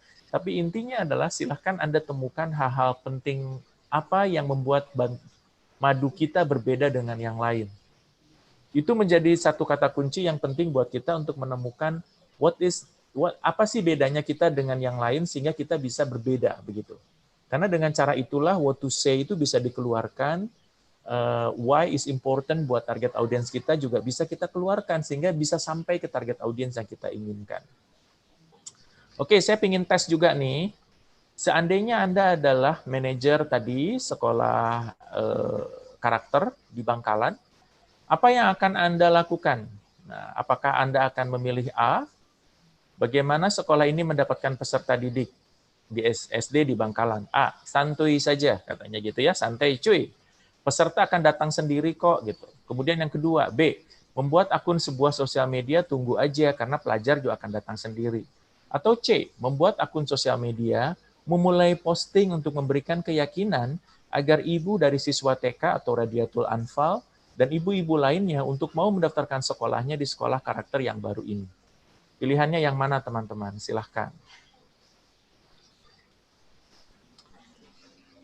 Saya yakin sudah pada menjawab semuanya karena pertanyaannya mudah banget ya. Pasti jawabannya adalah C. Nah, C adalah membuat akun sosial media, memulai postingan dan memberikan keyakinan agar ibu dan siswa TK akhir untuk mau mendaftarkan siswanya ke sekolah karakter itu. Nah, pertanyaan berikutnya adalah kepada siapa saya harus ajak bicara? A, B, C, atau D? Nah, ini adalah pertanyaan-pertanyaan yang sederhana yang harus kita ajukan kepada para pemilik bisnis, dan kitanya pun juga harus berpikir, seandainya Anda punya barang seperti yang Ibu Hasanah tadi sampaikan, aromaterapi, kepada siapa yang harus diajak bicara? Gitu. Oh, ternyata yang harus diajak bicara adalah kalangan-kalangan sosialita, banyak artis, banyak para pejabat. Nah, bagaimana untuk bisa menyampaikan itu semuanya? Ibu Nur Hasanah punya keyakinan dengan tadi personal branding. Beliau mengakrabkan diri, saya yakin, dengan para pejabat-pejabat di Bangkalan. Kemudian pejabat di Bangkalan karena happy dengan produk yang disampaikan oleh Ibu Nur Hasanah, disampaikan kepada pejabat gubernur. Pejabat gubernur merasa punya keunikan, disampaikan ke pemerintahan pusat, sampai ketemu dengan Pak Presiden kita, Pak Jokowi dan Pak Yudhoyono. Begitu. Ini adalah salah satu upaya bagaimana produk kita pasarkan. Dan kebetulan caranya Ibu Nur Hasanah dengan cara personal branding. Dengan cara beliau mencoba mendekati titik-titik poin yang penting sehingga sampai kepada sebuah titik ketemu dengan Bapak Andi F. Noya. Sampai menjadi host di sana, bahkan ngisi acara di sana. Ini adalah yang penting yang harus kita gali, keunikan-keunikan apa yang dimiliki orang-orang di sekitar kita, yang bisa kita pasarkan, yang bisa kita jual. Nah, caranya seperti apa? Tiada lain adalah kita observasi, turun ke lapangan, membuka mata dan juga mendengarkan apa yang ada di sekitaran kita. Tulisan orang-orang, keinginan orang-orang, listeningnya dijaga, listeningnya dibukakan terus, tentu dengan selalu minta kepada Yang Maha Kuasa agar dibukakan jalan, supaya menemukan passion-nya, menemukan gairahnya itu ada di mana. Jangan pernah memikirkan pekerjaan itu tidak pakai hati. Tadi Bu Nur Hasanah sampai bilang, bisnis itu harus seperti istri kita. Harus seperti suami kita yang dicintai setiap saat. Harus seperti anak kita yang harus kita jaga terus, yang harus kita upayakan tumbuh dan berkembang. Bisnis itu ya seperti itu. Nggak mungkin kita ngerangkul banyak bisnis. Nggak mungkin kita sebagai karyawan juga, sebagai pebisnis juga, itu akan susah. Pilih saja. Mau karyawan 100%, dedikasikan waktu kita di karyawan. Karena semua pekerjaan tidak ada yang nista, semua pekerjaan baik. Tugas kita adalah memberikan hal terbaik untuk pekerjaan kita. Buat para karyawan-karyawan juga jangan berkecil hati, sering sekali merasa menjadi warga kelas 2 dibandingkan sama entrepreneur. Itu tidak seperti itu. Jadi entrepreneur itu luar biasa, repotnya saya terasa sekali, saya yakin Ibu Nur Hasanah juga lebih banyak air matanya daripada banyak tertawanya, saya yakin pada saat development dulu ya, pada saat pengembangan dulu. Jadi saya tolong perhatikan bahwa kita bisa memberikan yang terbaik atas waktu kita, atas kesempatan kita. Seandainya kita karyawan, banyak hal yang bisa kita ciptakan. Banyak hal yang bisa kita bangun, begitu ya. Tapi saya merasa percaya betul bahwa fokus itu penting, belief itu penting, keyakinan itu penting untuk bisa kita pupuk terus-menerus ya. Nah, ini adalah cara-cara bagaimana mengembangkan digital marketing yang lebih applicable buat teman-teman, kepada siapa dan harus ajak bicara ya. Ini kalau teman-teman saya yakin bisa menjawab, ada yang jawabannya A, ada yang jawabannya B, ada yang jawabannya C. Tapi mungkin tidak ada yang jawabannya D, karena anak-anak SD itu biasanya terserah ibu dan bapaknya mau dibawa kemana. Kalau sudah SMP baru mereka sudah bisa memilih mau ke SMP mana atau SMA mana.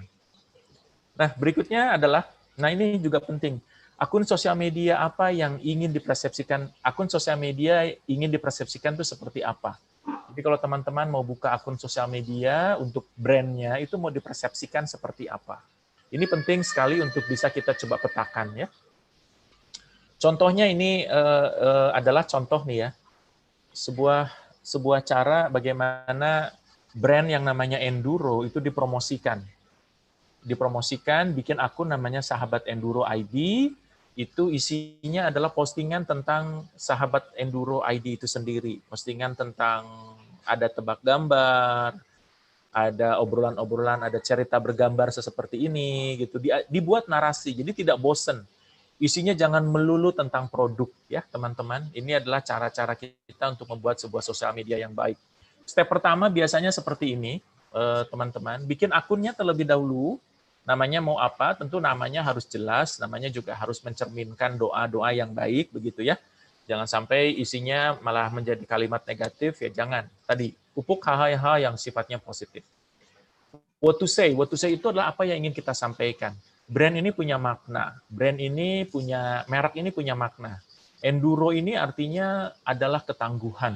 Jadi enduro ini ingin menyampaikan adalah ketangguhan yang sebenarnya atau jelas tangguh. Ini adalah what to say, ya. What to say ini orang-orang anak muda sekarang bikin hashtag istilahnya ya. Ini supaya mendefinisikan brand ini itu adalah apa. Jadi brand ini adalah ketangguhan. Enduro itu tangguh, endurance gitu ya. Kemudian positioningnya dia adalah persepsi yang ingin dibangun. Anak motor, sukanya modifikasi, dekat dengan komunitas, paling tahu soal mesin motor. Ini adalah rangkaian dari positioning sebuah brand. Perkara misalnya yang belinya di sini adalah bukan anak motor, misalnya bapak-bapak gitu, atau ibu-ibu, atau anak muda perempuan, jangan khawatir. Karena meskipun dia seperti itu adanya, dia itu ingin dipersepsikan sebagai anak motor gitu. Bapak-bapak banyak yang masih suka motor seperti ini ya. Ini Kawasaki Ninja. Teman-teman bisa meyakini bahwa pengguna yang seperti ini bukan melulu tentang anak-anak motor yang mudah bergaul begitu saja. Ini real case, ada orangnya. Ini meskipun dia celananya sobek, tapi di belakangnya itu dia bawa sarung. Jadi kata dia kalau ke masjid tetap pakai sarung karena kelihatan aurat katanya seperti itu. Ini adalah cara-cara bagaimana mereka tetap bisa tampil begitu, menjadi dirinya yang sebenarnya. Topiknya apa sih? Ya, topiknya tentang motor, tentang spare part, tentang berkendaraan, aktivitas anak motor, komunitas dan lain-lain gitu. Nah, eksekusinya seperti apa? Kalau teman-teman, saya berharap silahkan, mungkin saya kasih waktu 1 menit gitu ya, teman-teman membuat kayak begini, kayak seperti yang barusan saya tadi tampilkan. Silahkan bikin untuk akun sosial media yang dimiliki oleh masing-masing, terutama akun sosial media bisnis, temukan what to say-nya, temukan positioning-nya, temukan tone manner-nya, temukan topik interest-nya seperti apa. Mungkin saya kasih waktu 1 menit, mudah-mudahan masih cukup ya Ibu Moderator. Jam saya masih sampai jam berapa? Halo? Halo. Ya, masih. Ya. Seharusnya 10.45, Pak. Ini sudah habis atau belum? Ya. Udah habis. Oke, kalau gitu jadi PR saja ya buat teman-teman. Silahkan buat seperti ini, bikinkan akun, what to say-nya apa, positioning-nya apa, tone manner-nya apa, language-nya seperti apa, topik interest-nya seperti apa. Kurang lebih seperti ini ya, kalau teman-teman mau coba berbisnis, terutama seandainya mau menawarkan jasa, ataupun para pemilik brand, silahkan buat seperti ini, para pemilik merek, sehingga ini akan memudahkan buat kita semuanya melakukan posting. Mohon izin mungkin sedikit nambah aja, ini biar cepet ya. Nanti berikutnya kira-kira sosial medianya apa, dan berikutnya yang tak kalah penting adalah ini teman-teman, saya ingin nunjukin yang namanya content planning, bentar ya. Nanti bisa disesuaikan turunan-turunannya mau seperti apa gitu ya. Kemudian berikutnya adalah ini. Ini adalah timeline. Timeline ini adalah menyangkut mengenai tentang hal-hal penting postingan kita harus teratur ya. Ini contoh-contoh yang bisa dipakai oleh teman-teman, seandainya mau dibuat silahkan. Kalau kita bikin brand, jangan lupa, kalau misalnya dia punya restoran, jangan lupa sediakan informasi tentang fasilitas umum. Ada masjid, gereja, pura, apapun itu, dijelaskan. Kami dekat dengan masjid ini, kami dekat dengan gereja ini, kami dekat dengan pasar ini, kami dekat dengan angkot ini turun dari dan seterusnya. Itu bis umum juga boleh di-highlight, mall juga boleh disebutkan gitu ya. tempat-tempat apa gitu. Jadi jelaskan, jangan melulu tentang produk. Kemudian kita memiliki fasilitas apa saja, ada tokoh-tokoh quote, ada quote-quote penting orang Madura, orang-orang Jawa Timur, orang-orang Indonesia, orang-orang luar, itu boleh di-quote, dimasukkan dalam postingan-postingan kita. Hari-hari besar tentunya adalah promo-promo produk kita. Mungkin dari saya cukup dulu sampai ke tanya jawab. Silahkan saya akhiri. Bila taufiq wal hidayah. Assalamualaikum warahmatullahi wabarakatuh. Waalaikumsalam. Waalaikumsalam warahmatullahi wabarakatuh. Terima kasih untuk Bapak Heri Ardin atas paparannya. Sangat bermanfaat sekali ya, terutama untuk para peserta di sini, para pelaku usaha untuk belajar lebih banyak tentang marketing, digital marketing. Untuk selanjutnya, bagi para peserta yang ingin bertanya, silakan angkat tangan pada aplikasi Zoom ya.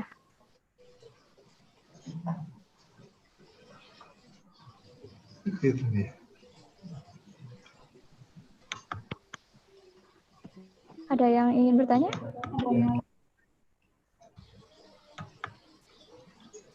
Ini sudah ada yang bertanya di private. Halo.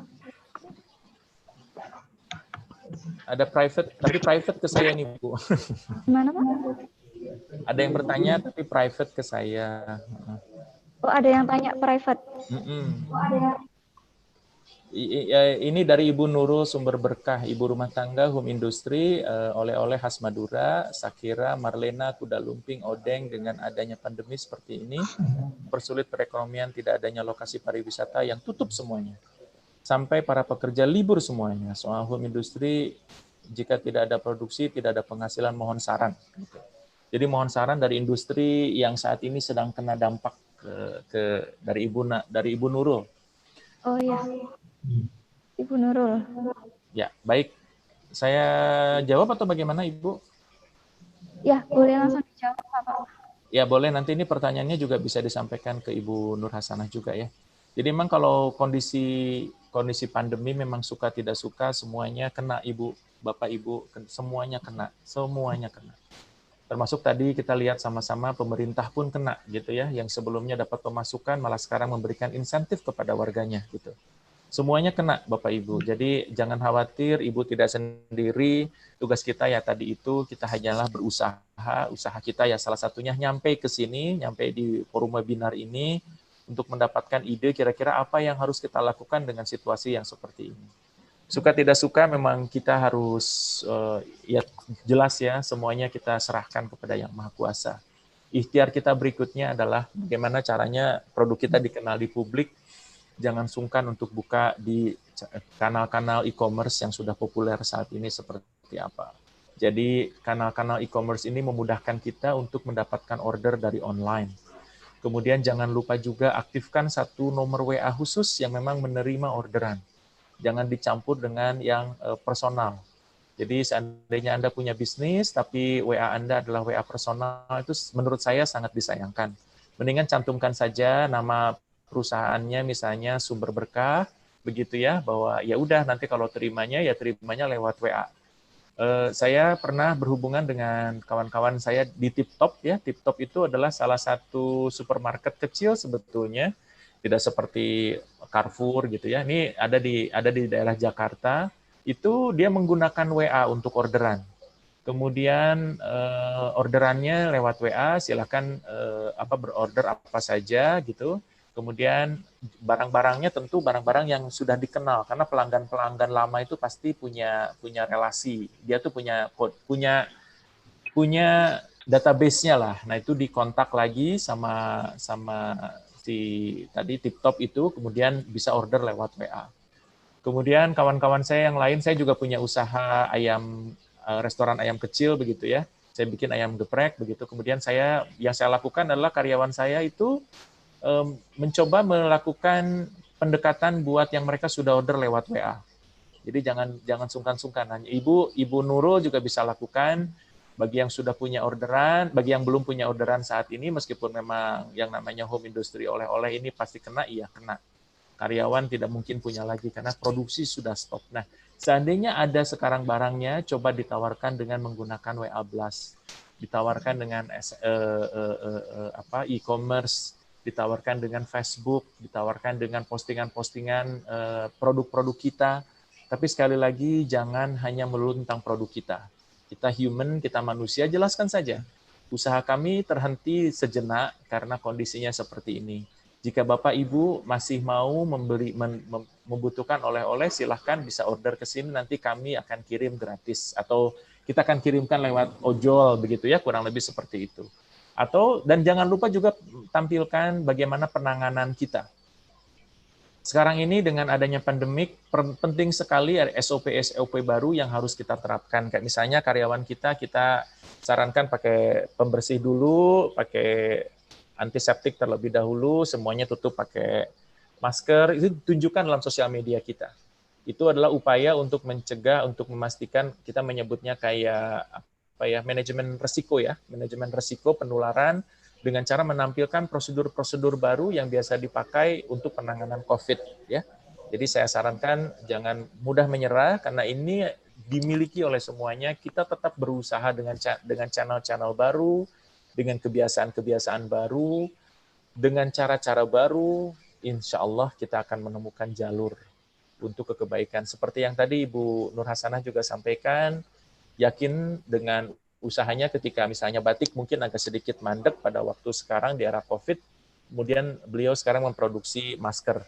Nah, pastikan juga oleh-oleh kita harus COVID friendly lah. Maksud saya COVID friendly di sini adalah harus mengikuti prosedur protokol COVID, penanganan COVID begitu ya teman-teman. Jadi silakan bahwa kami misalnya sekarang memproduksi oleh-oleh sudah menjaga betul proses produksi kita untuk tidak menjadi penular COVID-19 gitu. Barangkali itu sih yang bisa saya sampaikan. Silakan. Untuk Ibu Nurul bagaimana? Mungkin sudah cukup ya Pak ya. Untuk pertanyaan selanjutnya ada dari Miftahul Rohman Pak. Ya, silakan. Apa tuh Bu? Halo Ibu Miftahul. Apa pertanyaannya, silahkan. Suaranya belum dengar. Udah sini. Halo. Ya, silahkan Bu. Oke.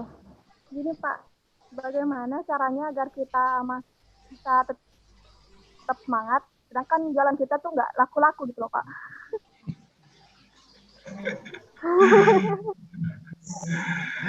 Ya, jualan kita nggak laku-laku. Iya, Bu. Memang seperti yang tadi saya ceritakan. Sekarang semua sektor real, ya, perdagangan itu pada lesu semuanya. Itu yang saya perhatikan, ya. Qadarullah, saya punya nasib yang agak berbeda, Masya Allah. Saya justru malah kebalikan, Bu. Di era seperti saat ini, banyak perusahaan-perusahaan besar yang membutuhkan jasa digital marketing. Jadi kami mempercepat bikin e-commerce, kami berusaha untuk berjualan begitu ya tetap gitu. Jadi bagi teman-teman UKM sekarang yang memang lesu, tidak sendiri Ibu Miftahul Rahmah, Ibu tidak sendiri, yang lain juga sama. Bagaimana caranya seperti yang tadi saya katakan, sekarang sosial media sudah saatnya kita pakai Bu. Kita jelaskan di sosial media, jelaskan saja. Kami dulu berjualan itu, contohnya yang pernah saya lakukan itu di ayam geprek yang saya punya itu saya sharing di situ. Akunnya itu sharing. Kami berjualan di angka misalnya per hari itu dapat 10 juta misalnya. Kondisi saat ini hanya dapat 500.000 per hari. Untuk membiayai produksi saja kami tidak cukup.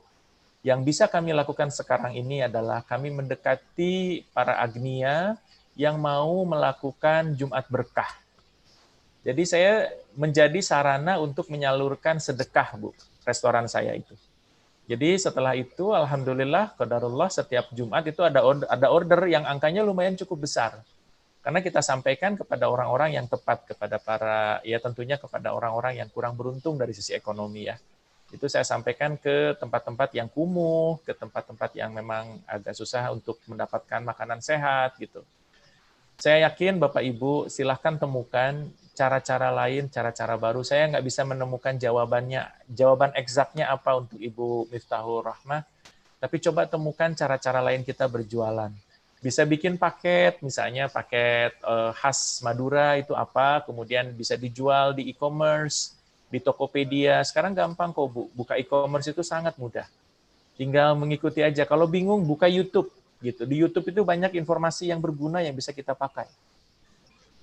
Kalau misalnya masih tidak bisa juga, itu yang namanya handphone, yang handphone kita punya saat ini, itu buka yang namanya Facebook. Bisa jualan di sosial media. Tapi sekali lagi, ikut kaidah-kaidah sosial jualan di sosial media seperti yang tadi saya ceritakan ya. Jangan terlalu sering memposting produk-produk kita. Produk kita jelaskan sebagai sebuah solusi COVID itu ada di mananya, gitu ya. Karena sekarang kan memang yang lagi tren itu adalah produk-produk yang menguatkan ke COVID, gitu kayak sekarang makanan-makanan sehat. Kawan saya itu dia jualan herbal, Ibu, yang menyangkut mengenai imunitas tubuh. Itu permintaannya naik 1000%. Dia jualan di Tokopedia. Jadi herbal-herbal itu lumayan cukup tinggi permintaannya saat ini. Gitu ya. Mungkin saya nggak tahu kalau di usia saya dan Pak Priyo mungkin sama ya Pak Priyo. Dalam pikiran kita kalau Madura itu kalau berhubungan dengan herbal itu ada ramuan ya Pak.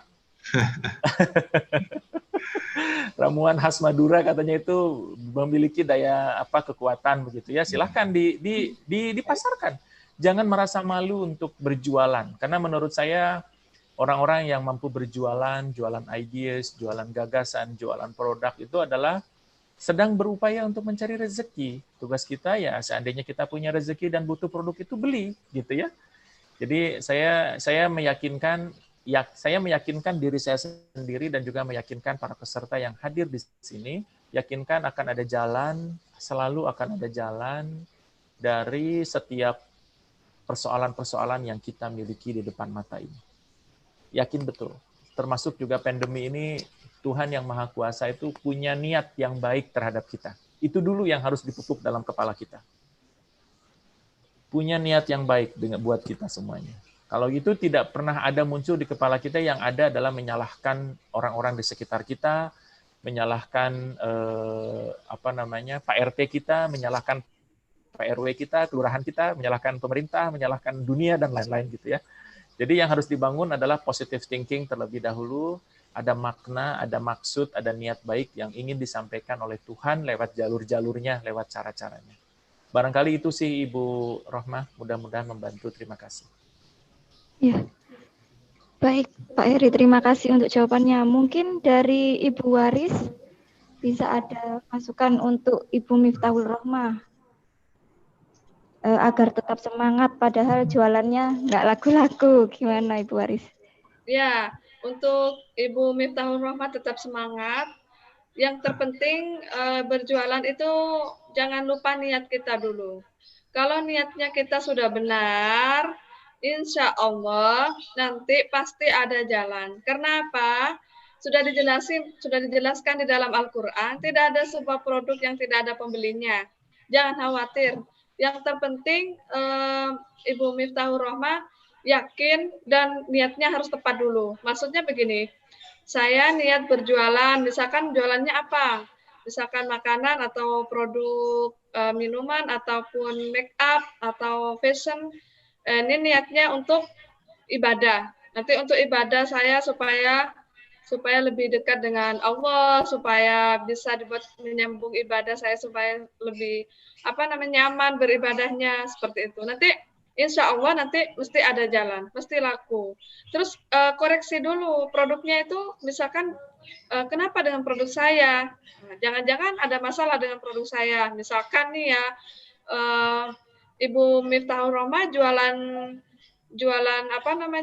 jualan minuman yang bersoda kepada orang yang kena diabetes seperti itu, atau orang tua, atau mungkin jualan kopi kepada anak-anak SD atau TK atau SMP, kan nggak cocok. Nah itu harus dilihat dulu jualannya apa, terus pangsa pasarnya siapa, harus jelas dulu seperti itu. Terus yang terpenting itu juga kualitasnya. Kualitas produk itu harus kita tahu.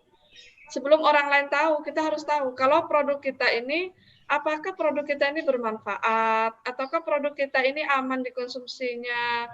Produk kita ini seperti apa? Kalau makanan harus enak dong, taste-nya harus enak gitu ya. Kalau fashion itu harus dilihatnya harus nyaman gitu, harus bagus, harus berbeda gitu. Kalau ya tergantung produknya apa dulu gitu kan. Kalau misalkan make up gitu ya, make upnya kalau bisa yang halal, ini produknya yang halal, semuanya tuh aman, seperti itu. Bahkan kalau make up itu saya bisa promosikan, bisa pasarkan di Korea Selatan. Korea itu memang tempat di sana memang tempat make up bagus ya. Tetapi orang Korea juga mencari produk kita yang halal juga seperti itu. Apalagi negara-negara seperti Malaysia, Singapura itu sangat sangat suka dengan hal-hal yang halal gitu. Bahkan sekarang di Perancis pun cari yang halal. Di Australia juga ya, itu dicari sekarang market yang halal. Sulit loh sekarang. Jadi Indonesia ini menjadi trendsetter sekarang. Sesuatu yang halal. Seperti itu. Seperti itu dari saya.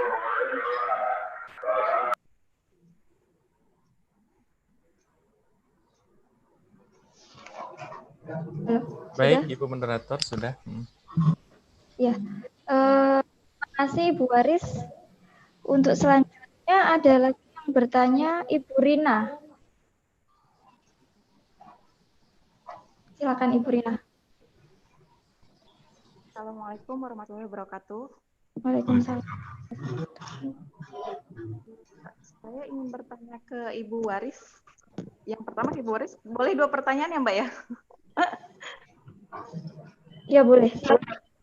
Pertama Ibu Waris, Bu Waris bagaimana caranya mengatasi nih, Ibu kan sudah berjalan lama ya.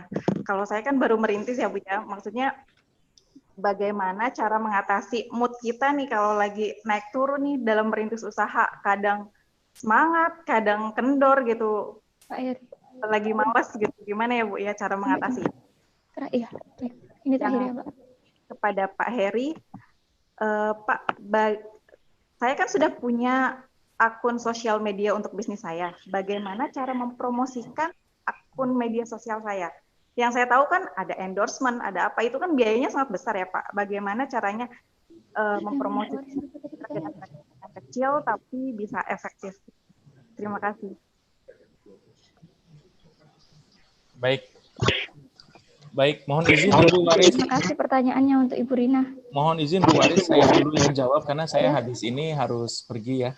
Mohon maaf. Oh iya, nggak apa-apa Bapak Eri. Bu Waris nanti bisa ketemu di lain waktu dan saya juga ingin banyak belajar dari Ibu. Terima kasih banyak. Baik, mungkin saya akan menjawab dari pertanyaannya dari Ibu Rina. Sederhana saja Ibu.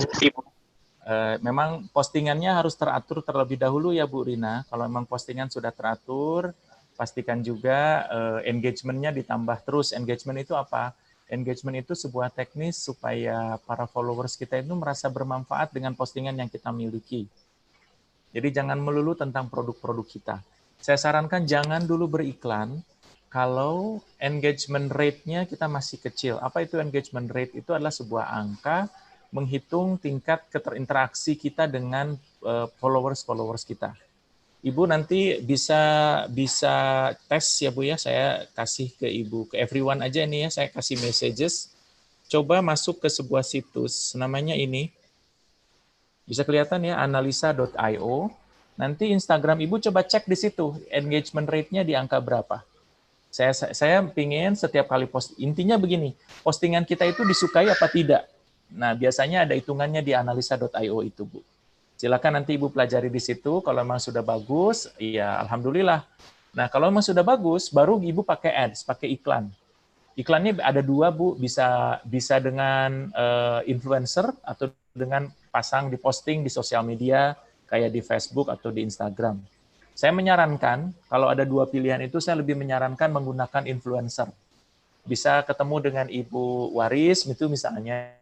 Kemudian bisa dipromosikan akun Ibu itu seperti apa. Kalau memang akun Ibu layak untuk dipromosikan dengan Ibu Waris, ya tadi yang Ibu Waris ceritakan. Ada kalau memang produknya produk-produk kesehatan, beliau mau mempromosikan tuh, gitu ya. Itu adalah sebuah kanal bagi kita untuk tetap tumbuh. Maka dari itu perhatikan betul produk kita, karena kalau channel itu gampang. Wallahi, demi Allah gampang. Tugas kita adalah bagaimana mencoba merangkai produk kita supaya beda dengan yang lain, punya keunikan yang lain, punya manfaat buat orang lain, itu dulu yang harus dibangun, ya teman-teman. Jadi pastikan betul what to say itu salah satunya adalah keunikan produk-produk kita apa. Jika madu harus ada keunikannya. Jika itu adalah kerupuk, ya kerupuknya itu harus ada keunikannya. Jika itu bawang, bawangnya itu harus punya keunikan. Ini keunikan-keunikan ini bisa dikemas dalam bentuk packaging, bisa dikemas dalam bentuk narasi atau cerita. Mungkin pernah ada dulu ada orang yang jualan keripik gitu ya, keripik Mak Icih dari Bandung, mungkin pernah dengar dulu. Nah, itu adalah bagaimana dia jualan keripik yang di pasar pun banyak jualan keripik, tapi dengan narasi bahwa yang berbicara di situ adalah seorang nenek-nenek, level pedasnya bisa diatur, itu menjadi hal yang menarik buat anak-anak muda. Akhirnya tumbuh berkembang bisnisnya, meskipun sekarang bubar karena ya UKM kadang-kadang suka begitu tuh. Kalau sudah berkembang, tumbuh, akhirnya pecah kongsi gitu ya dengan teman-teman yang lain. Nah, ini meski solid organisasinya. Jadi sekali lagi, yang tadi sampaikan Ibu Waris juga benar bahwa memang niatnya ini yang harus kuat. Niat bahwa kita niatullah, niat beribadah kepada Allah, ini adalah upaya saya untuk mencari rezeki yang halal. Setelah itu nanti dikuatkan dengan tim-tim yang lainnya sehingga bisa berjualan keunikan-keunikan yang dimiliki. Barangkali itu mungkin Bapak Ibu, saya mohon maaf izin duluan karena tadi juga saya sudah sampaikan di awal, saya paling bisa sampai jam 11 saya ada meeting dengan yang lain. Mohon maaf, dan jika ada pertanyaan-pertanyaan boleh disampaikan lewat WA, lewat panitia. Nanti insya Allah saya akan berkesempatan untuk jawab. Saya akhiri, mohon maaf Pak Priyo, saya pamit duluan Pak G. Terima kasih Pak Riyadin. Ibu Waris, mohon maaf saya duluan Ibu. Terima kasih atas waktu, mudah-mudahan bisa ketemu langsung dengan Ibu Waris. Barakallah buat semuanya. Ya, assalamualaikum warahmatullahi wabarakatuh. Sami-sami, assalamualaikum warahmatullahi wabarakatuh. Waalaikumsalam.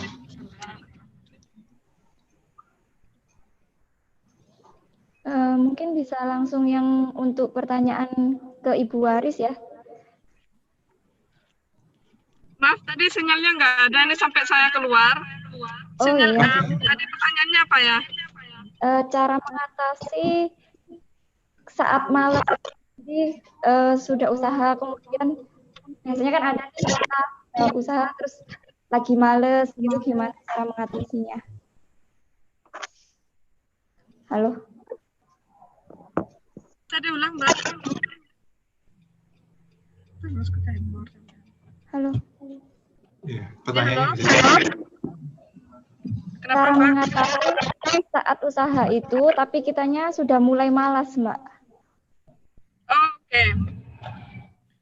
Untuk semangat lagi muncul, itu kita harus ini ya, harus punya tujuan. Jadi setiap sebuah planning harus punya tujuan. Jangan sampai usaha kita itu nggak punya tujuan. Contohnya nih, saya punya usaha ini karena saya pengen punya rumah, misalkan. Saya punya usaha ini karena saya pengen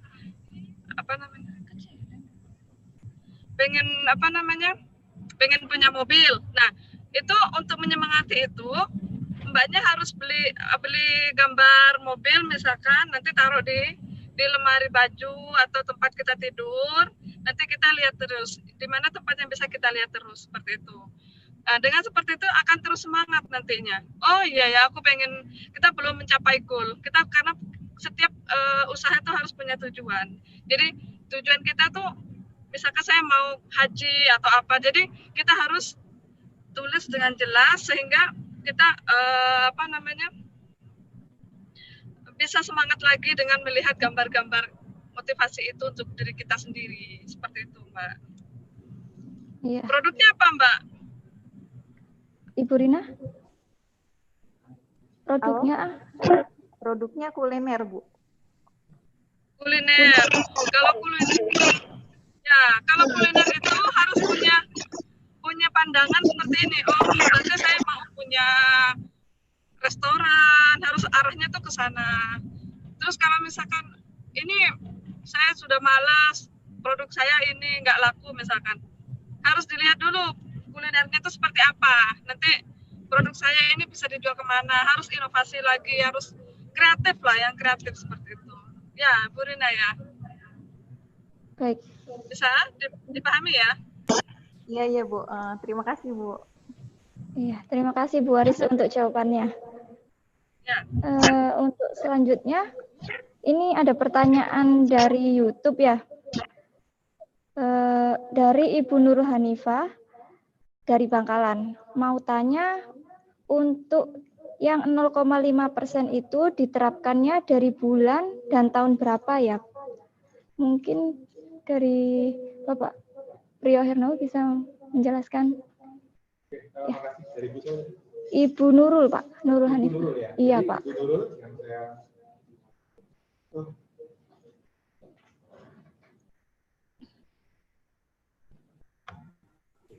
Sudah ya. Oke, makasih Bu Nurul. Ini saya mau menjelaskan terkait dengan pertanyaan Ibu. Tarif 0,5% untuk pengusaha UMKM itu berlaku sejak kapan? Jadi ini saya ingat betul karena waktu saya ikut pada waktu launching di Surabaya, itu di Surabaya Expo, waktu itu Pak Jokowi yang menyampaikan. Jadi itu waktu itu di launching bulan Juli tahun 2018 dan mulai berlaku Agustus ya. Agustus 2018. Sejak Agustus 2018, tarif PPh final untuk pengusaha UMKM dengan omset di bawah 4,8 miliar itu adalah 0,5%. Jadi sejak bulan Agustus tahun 2018. Juli. Jadi langsung pada 1 Juli launching langsung ketentuan itu berlaku. Jadi mohon maaf, sejak Juli tahun 2018 ketentuan tarif PPh final sebesar 0,5% itu berlaku. Sebelumnya di PP 46 itu 1%, kemudian dan PP 23 yang berlaku mulai Juli tahun 2018 turun menjadi 0,5%. Seperti itu ya, Bu Nurul. Mungkin ada hal lain yang ditanyakan.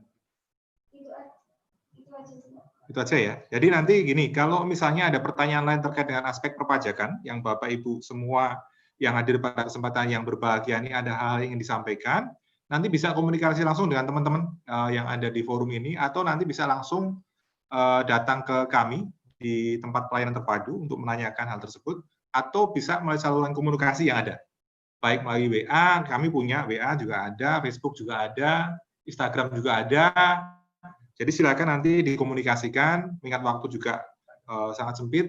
Silakan nanti Bapak Ibu, para pengusaha UMKM yang hadir pada kesempatan hari ini, kalau ada pertanyaan, monggo silakan untuk ditanyakan. Jadi terkait dengan pertanyaan tadi, mulai berlaku sejak bulan Juli tahun 2018. Terima kasih ya. Ada lagi?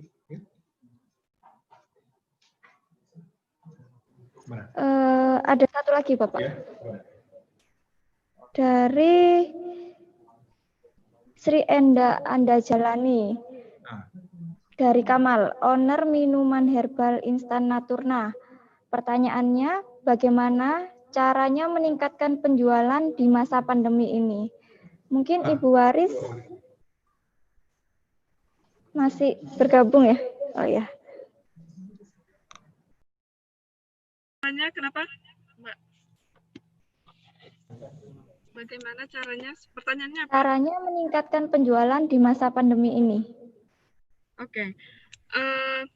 Kalau untuk saya pribadi, karena saya batik, jadi saya menginovasikan produk saya, batik saya, dengan masker, sehingga bisa dijual di saat pandemi seperti ini, seperti itu. Jadi tergantung usahanya juga.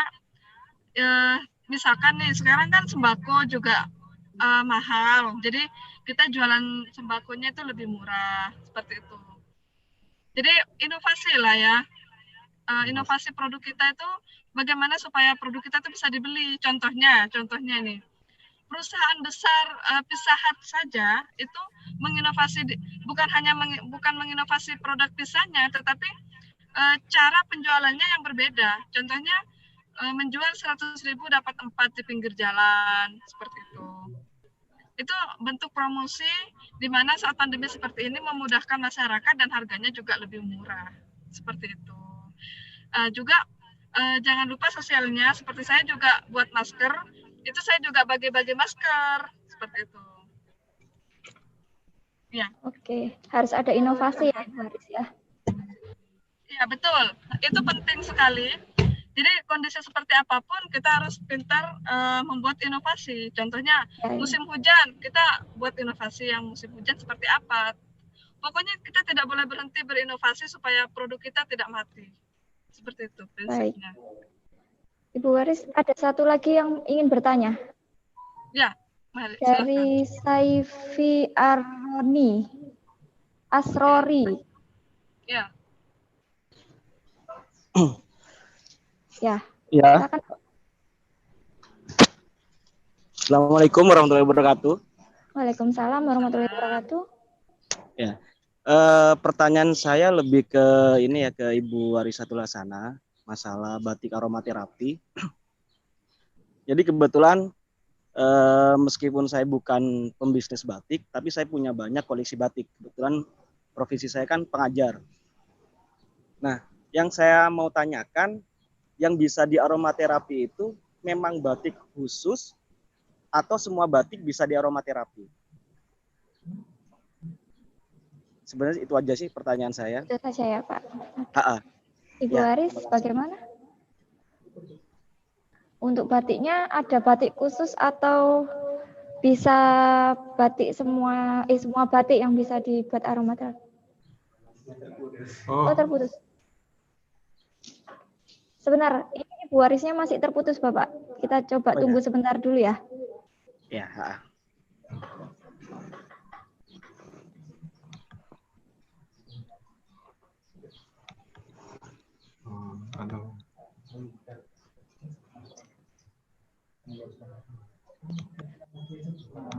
Halo, Ibu Waris? Halo. Ya, Ibu. Kenapa? Ya, lagi di jalan ya. Satu ini aja ya Ibu Waris ya. Satu lagi aja. Ya, tadi pertanyaannya dari Bapak Saifi itu untuk batik aromaterapi ini tuh batik khusus atau bisa semua batik? Oke, batik aromaterapi ini memang batik khusus untuk batik aromaterapi. Jadi nggak semua batik yang kita bisa aromaterapi seperti itu. Jadi ada yang batik non aromaterapi, ada batik yang aromaterapi seperti itu. Begitu, Bapak. Saya mungkin ada yang ditanyakan. Ya. Jadi itu batik memang khusus ya, khusus yang bisa di aromaterapi itu tidak sembarang batik berarti ya Bu ya? Oh ya, karena batik aromaterapi ini yang wangi rempah-rempahnya itu dari kainnya, Pak. Kainnya, kemudian kita proses, kemudian kita batik, kemudian saat proses pembatikan, terus kita sudah dibatik, kita ratus juga. Itu ada proses-proses dari awal, bukan pas dari batik yang sudah jadi batik itu di aromaterapi, bukan seperti itu, iya. Satu lagi, jadi saya kan tadi tahu sendiri kan penjualan target pasar Ibu Waris ini sampai ke pejabat, bahkan sampai ke presiden gitu kan. Nah, kalau untuk kalangan bawah seperti saya ini, itu ada nggak mungkin harga yang terjangkau, mungkin harga batik yang mungkin bisa diorder atau mungkin buat para guru atau mungkin ada anak didik saya gitu. Mungkin yang harga-harga terjangkau itu ada nggak batik yang aromaterapi gitu? Mungkin batik. Ya. Baik. Ya, terima kasih. Sebetulnya batik aromaterapi ini harganya 500.000 minimal karena memang ini pangsa pasar saya itu high class untuk menengah ke atas, Pak. Seperti itu. Tetapi kalau untuk pendidikan biasanya kita selalu memberikan kemudahan. Maksudnya seperti ini. Seperti pendidikan atau misalkan yayasan atau untuk bikin seragam-seragam hal yang berbau bermanfaat untuk kepentingan umum, biasanya kita memberikan harga-harga diskon khusus. Misalkan contohnya kemarin itu ada acaranya Pemprov. Pemprov itu ingin memberikan souvenir kepada semua tamunya seluruh Indonesia, tapi maunya batik aromaterapi dengan harga 100.000. Ya, kita bisa Pak memproduksikan seperti itu. Jadi kita sesuai budget juga, namun kualitas juga tidak seperti yang 500.000 seperti itu. Karena kita tuh ada yang premium juga, ada yang biasa, ada yang menengah seperti itu Pak. Jadi kita produksikan yang biasa. Kalau yang premium kan mahal tuh, yang 30 juta, yang 10 juta seperti itu. Ya, jadi kita bisa Jadi- produksikan yang biasa. Ya, Ya, maaf begitu. Boris. Jadi yang membedakan nanti itu kelas 100.000 sama yang high class itu yang membedakan apa? Apa dari motif, apa dari kainnya, atau gimana, Bu Waris? Atau dari wanginya mungkin yang kurang gitu, mungkin kurang menyerbak lah baunya. Ya, iya betul. Itu tentunya dari kualitasnya berbeda, Pak. Jadi mulai dari kainnya berbeda, itu pakai kain yang biasa. Kemudian dari batiknya juga motifnya motif yang sederhana, tidak yang rumit. Kemudian Maaf, suaranya hilang Ibu Waris. halo, halo, Ya, jelas. Halo? Kalau saya sih jelas Ibu. halo, Ya, jelas ya? jelas. Jelas. Ya, jadi dari kualitas bahannya berbeda, kemudian dari kualitas batiknya juga batik yang motif biasa, tidak rumit. Kemudian dari aromanya itu juga aromanya tidak bertahan lama. Aromanya tidak bertahan lama, seperti itu. Sampai berapa hari atau berapa bulan? Ya tergantung Pak. Nanti Bapak maunya yang request yang harga berapa? Jadi nanti kita tergantung dari harganya. Jadi kita menyesuaikan budgetnya nanti seperti itu. Oke, udah. Terima kasih. Ya. Ya, sama-sama. Ya. Terima kasih Bapak Saifi. Assalamualaikum warahmatullahi wabarakatuh. Waalaikumsalam. Waalaikumsalam warahmatullahi wabarakatuh. Baik, tidak ada lagi yang bertanya. Untuk Ibu Waris, terima kasih. Sama-sama, Mbak. Ya, demikian acara Business Development Service dengan tema strategi meningkatkan omset usaha bagi UMKM di masa adaptasi kebiasaan baru. Semoga acara ini dapat bermanfaat untuk kita semua dan menghadapi kondisi pandemi. Dan tentunya mari kita berdoa agar ini tetap semangat dan protokol kesehatan, jaga jarak dan juga kebersihan diri. Akhir kata, terima kasih untuk waktu dan antusiasnya. Sampai jumpa kembali di lain kesempatan. Wassalamualaikum warahmatullahi wabarakatuh. Waalaikumsalam. Terima kasih Bu Waris ya atas ininya, sharingnya, bermanfaat bagi kita semua, dan usaha Ibu semakin lancar, semakin maju. Amin, amin, amin. Ya, makasih. Terima kasih. Terima kasih semua.